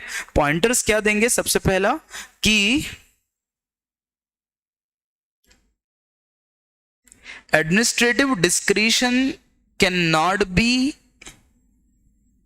Avoided at all. इसका क्या मतलब है? आप कुछ भी कर लो, एडमिनिस्ट्रेटिव डिस्क्रिशन किसी ना किसी लेवल पर तो होगा ही। आप ऐसा हो ही नहीं सकता कि एडमिनिस्ट्रेटिव डिस्क्रिशन के बिना आपका काम हो जाए। किसी ना किसी के पास तो एडमिनिस्ट्रेटिव डिस्क्रिशन होगा ही। तो डिस्क्रिशन को हम खत्म नहीं कर सकते, ये पहला पॉइंटर। दूसरा, such discretion should be exercised properly, ये दूसरा पॉइंट। चाहें तो आपकी कॉपी में अगर आपने पॉइंट लिखे हो और ये वाले मेरे पॉइंट आपकी कॉपी में बनते हो तो आप कॉपी में ये पॉइंट नोट कर लेना आपके नोट्स के साथ कि can not be avoided at all. साहू should be exercise properly, not on the basis of whims and fancies करके एक वर्ड यूज किया था मैंने, not on the basis of whims and fancies. और थर्ड में लिखो, चूंकि there is abusement possibilities, that's why there is a need of control. अब नीड ऑफ कंट्रोल के भी दो चार पॉइंट इसी में मिक्स करना कि भैया हम जुडिशरी से कंट्रोल कर रहे हैं, मतलब जुडिशियल रिव्यू या कॉन्स्टिट्यूशनली रिव्यू कंट्रोल कर रहे हैं, हम स्टेचुरी कंट्रोल कर रहे हैं और इक्विटेबली कंट्रोल कर रहे हैं। ये वाले पॉइंट भी तुम इसी में मर्ज करना, ताकि 4 मार्क का एक आंसर बने। नहीं तो कैसे बनाओगे 2 पैराग्राफ का आंसर? ठीक है। मतलब मैं इनकी बात नहीं कर रहा हूं कि इनकी डिटेल लिखो, बस आपको सिर्फ पॉइंटर बनाना है कि भैया it can be control first, judicial third. ये मतलब मेरी बात समझ में आई? 4 लाइनें भरनी है। पहली लाइन जुडिशियल, दूसरी कॉन्स्टिट्यूशनल और मतलब कॉन्स्टिट्यूशन, दूसरी स्टेचरी और तीसरी इक्विटेबल। मेरी बात समझ में आई? अगर सिर्फ administrative discretion is there into question, पहला तो तुम एडमिनिस्ट्रेटिव लॉ के बारे में जरूर बताओगे कि administrative law prevent the abuse of the administrative discretion. फिर एडमिनिस्ट्रेटिव डिस्क्रिशन आप बताओगे। तो जरा अब आओ अपने पॉइंटर पे जो मैंने तुमको बताया।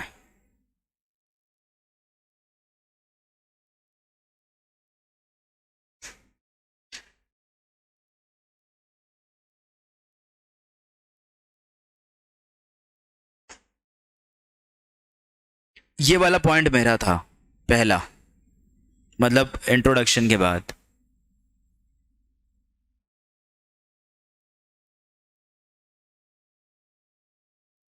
फिर मैंने आपको कहा था कि अगर आपने एडमिनिस्ट्रेटिव डिस्क्रिशन है आपके पास तो ये फ्रीडम जो है ये आपको पर्सनल वीम्स पर एक्सरसाइज नहीं करनी चाहिए। ये दूसरा।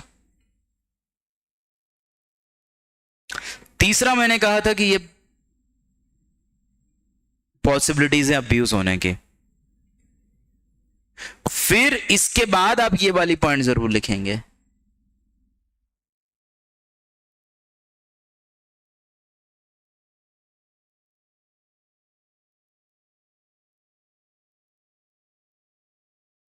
चाहो तो ये वाली लाइन भी लिख सकते हो।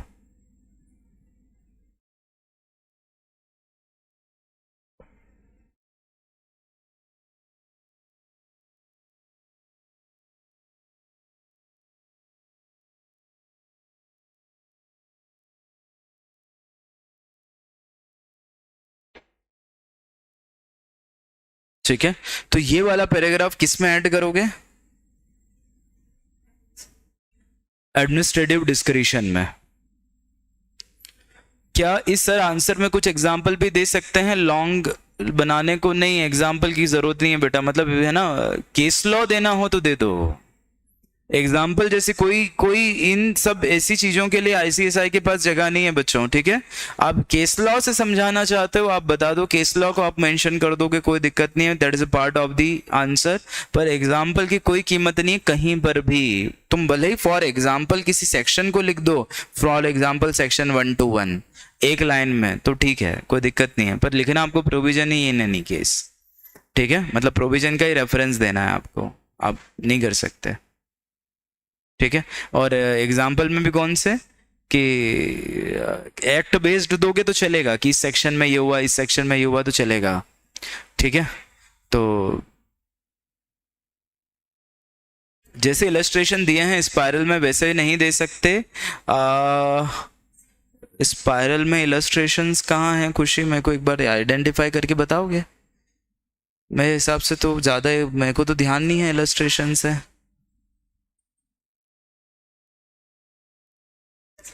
मुझे एक बार खुशी कोई पेज नंबर बताना तो मैं आइडेंटिफाई कर पाऊँ, मेरे को याद नहीं आ रहा एकदम कि मैंने कहाँ इलस्ट्रेशन स्पाइरल में दिया।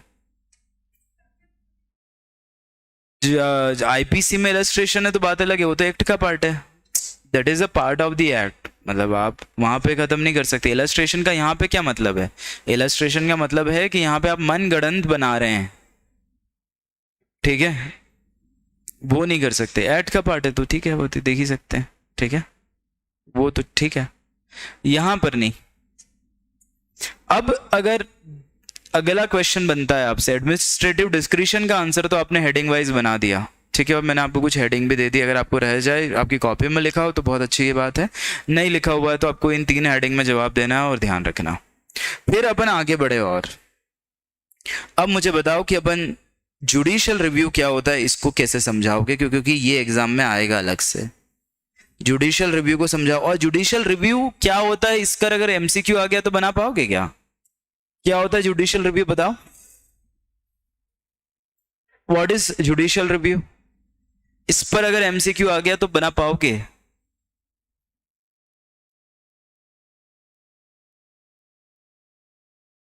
जुडिशियल रिव्यू क्या है, इस बात का एमसीक्यू अगर आया तो क्या बना पाओगे एग्जाम में?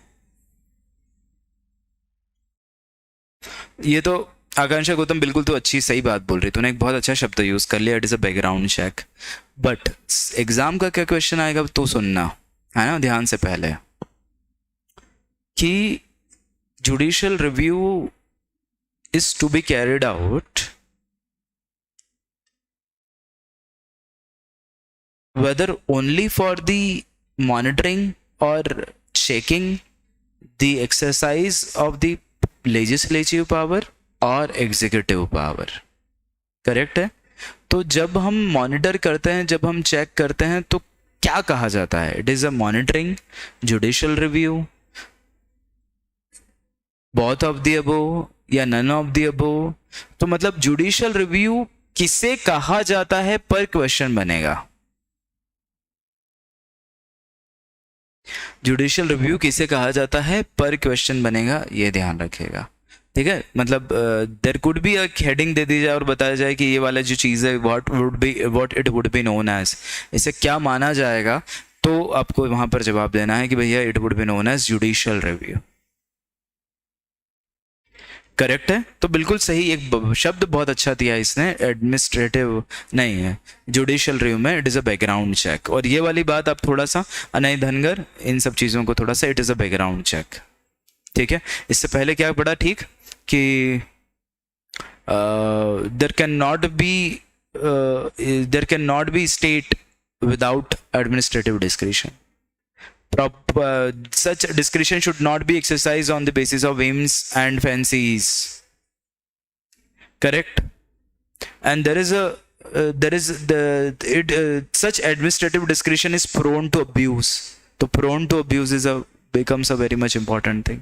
अब ये क्या है, ये साहू यही है टेक्निकल वर्ड, और क्या है टेक्निकल वर्ड, मतलब अगर आप थियोरेटिकली किसी चीज़ को अच्छा करना चाहते हो तो what you need to do is, नहीं तो कौन ऐसे 200 पेज 200 क्वेश्चन कौन रट के चला जाएगा, बताओ ना आप। हेडिंग से करके जाना है, ठीक है। सेक्शन हो तो एक बार और हो जाए, ठीक है। फिर तो आपको ये बात ध्यान रखना कि it is a background check, बहुत अच्छा शब्द दिया इसने।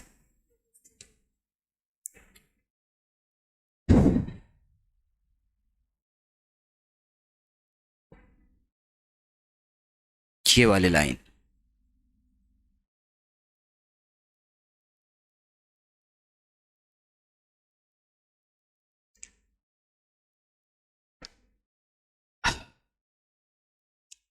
तुम्हें याद है मैंने तुमको बताया था कि दोनों चीजें अलग अलग है।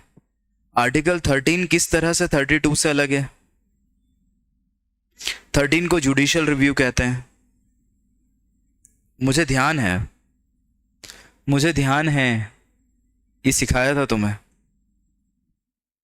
अभी कॉन्स्टिट्यूशन पढ़ाते समय। यही बात देखो जरा दे रखी है,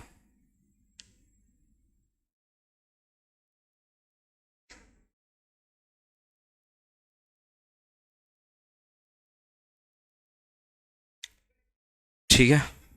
चलो अब कल कंप्लीट करेंगे बच्चों इस चैप्टर को। कल रिवीजन इसी समय पे रखेंगे। कल इस चैप्टर को ख़त्म कर लेंगे। बस एक काम करना, नहीं ठीक है, दैट इज़ ऑल ओके। ये चैप्टर कल ख़त्म कर लूँगा। इसके बाद बताओ क्या करना है, एडमिनिस्ट्रेटिव के बाद क्या करना है। CRPC IPC, ठीक है। IPC CRPC कल ख़त्म करके आगे बढ़ेंगे। फिर CR मतलब IPC CPC पहले वो करेंगे। सोर्स ऑफ लॉ बेटा संडे को रुको, ठीक है। कुछ क्वेश्चन है सामने, जिनके क्वेश्चन वो पूछ लो please. Pranav Kumar section 119 subsection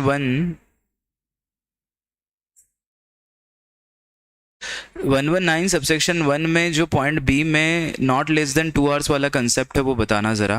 Pranav Kumar basically section number 119 कहता है कि आपको जो मिनट्स की कॉपी है वो रजिस्टर्ड ऑफिस पर कितने समय के लिए ओपन रखनी पड़ेगी, है ना, for free for the inspection of the members, ठीक है। तो उनका कहना है आप कितने भी समय के लिए ओपन रखें पर कम से कम 2 आवर्स के लिए तो ओपन रखें, ये बात ध्यान रखिएगा। कम से कम it should be for 2 hours, ठीक है। It should be for 2 hours, ठीक है। और कोई प्रश्न किसी को हो तो मैं बैठा हूं अभी, शांति से बताओ, पूछ लो भाई जितने बैठे हो। अंशिका पालीवाल, सेंगर, अनुष्का शर्मा, दृष्टि जैन, चौहान, कोई प्रश्न हो तो पूछो बच्चों। मतलब बिफोर 13 सबसेक्शन 4, बिफोर 13 सबसेक्शन 4, ये क्या कह दिया इसने बेटा, बिफोर 13(4), 13(4) किसका बोल रही है तू, कंपनीज एक्ट का क्या।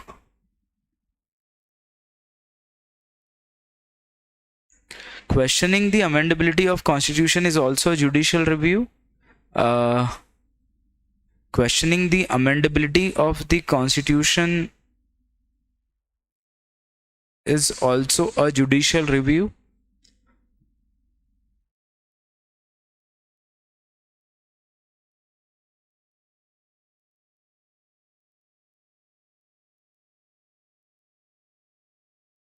Yes, 100% कि वहीं कहीं कॉन्स्टिट्यूशन के अगेंस्ट तो नहीं है, बिल्कुल, ठीक है। कि इस तरह के अमेंडमेंट को चेक करना जजेस के द्वारा जुडिशियल रिव्यू कहलाएगा, ठीक है। अनुष्का सेंगर और सौरभ चौहान आज बैच में था क्या, अरे वाह,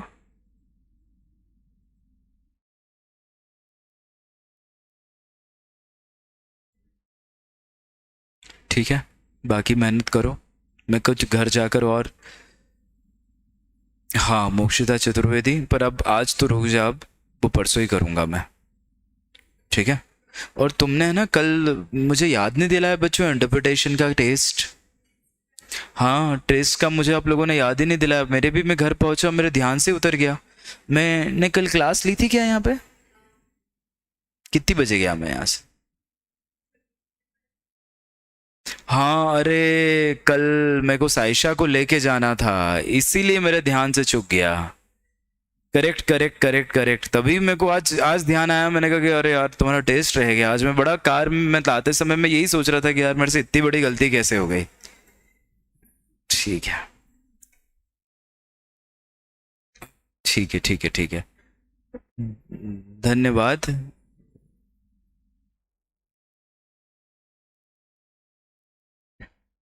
बादाम चेंज करते हैं, हाँ मेरे बेटा, हाँ हाँ हाँ, प्रणव कुमार। मिल तू बेटा, फिर समझाता हूँ तेरे को, बादाम चेंज करते हैं, है ना। चलिए ठीक है, अब कल कल टेस्ट रखेंगे, ठीक है।